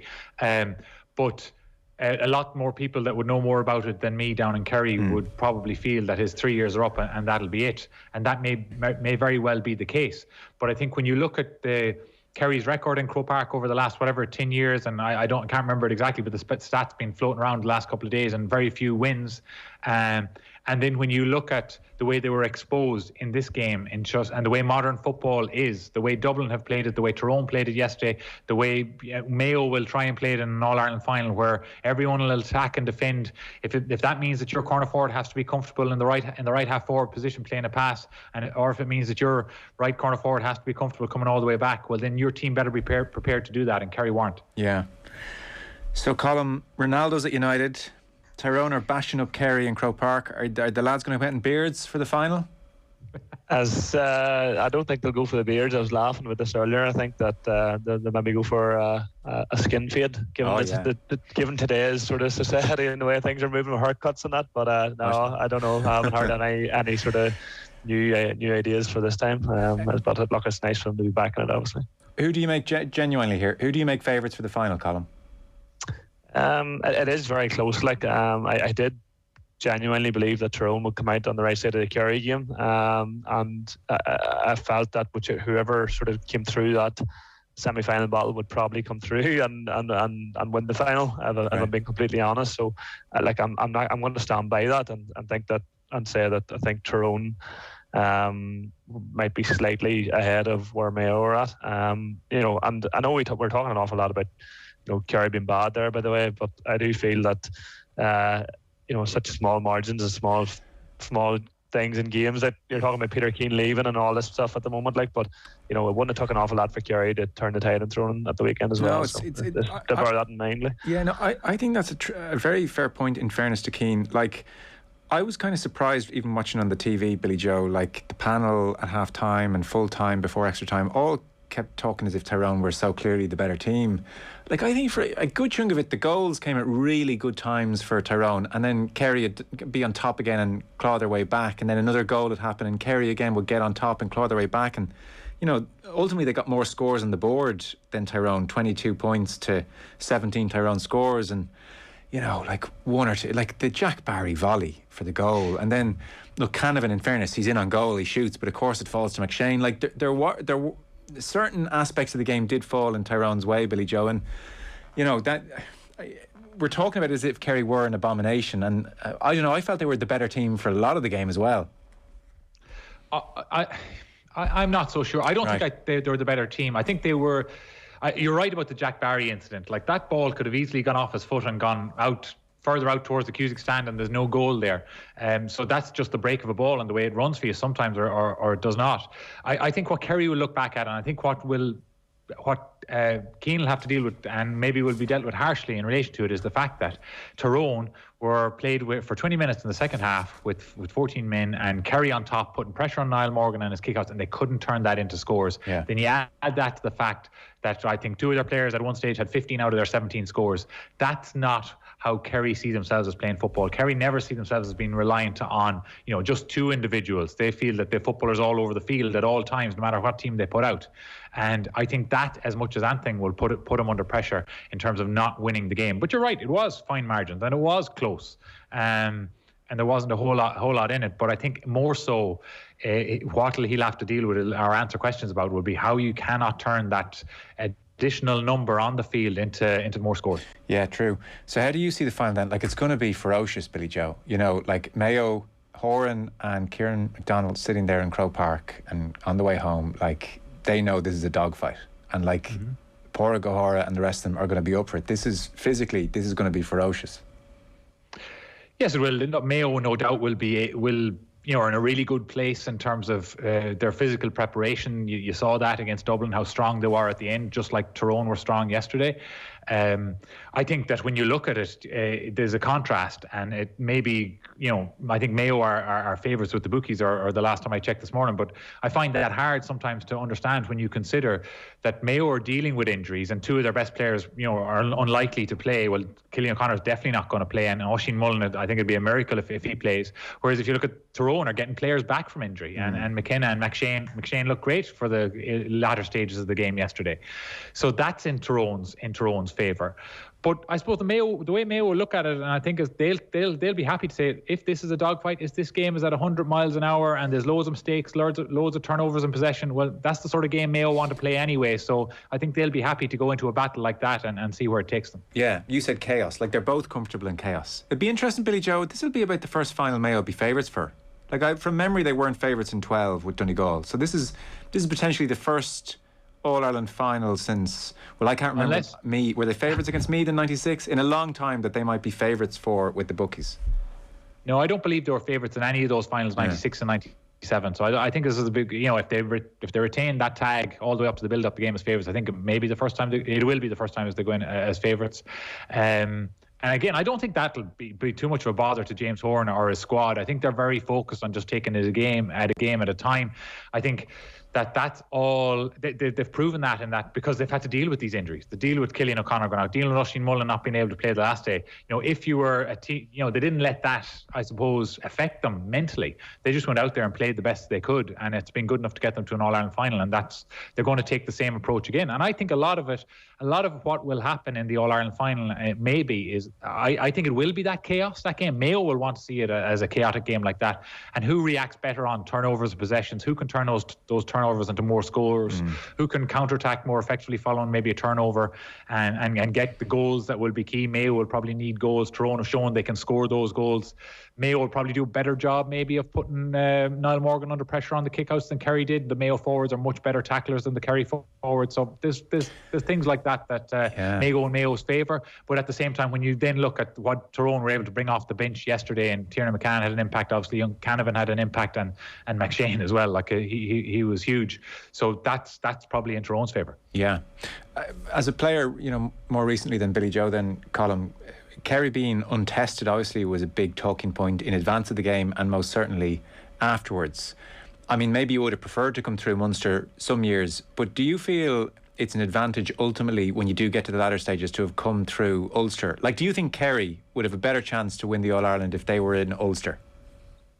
I probably do, and the reason being probably that, like, I'm just looking this year at the moment, and you're thinking Tyrone have came through, a tough Donegal game, a tough Monaghan game, and what normally happens whenever you have close games against really good, strong opposition is that you're able to reflect to them fairly well. And what I say, Tyrone had some narrow wins, so you're looking.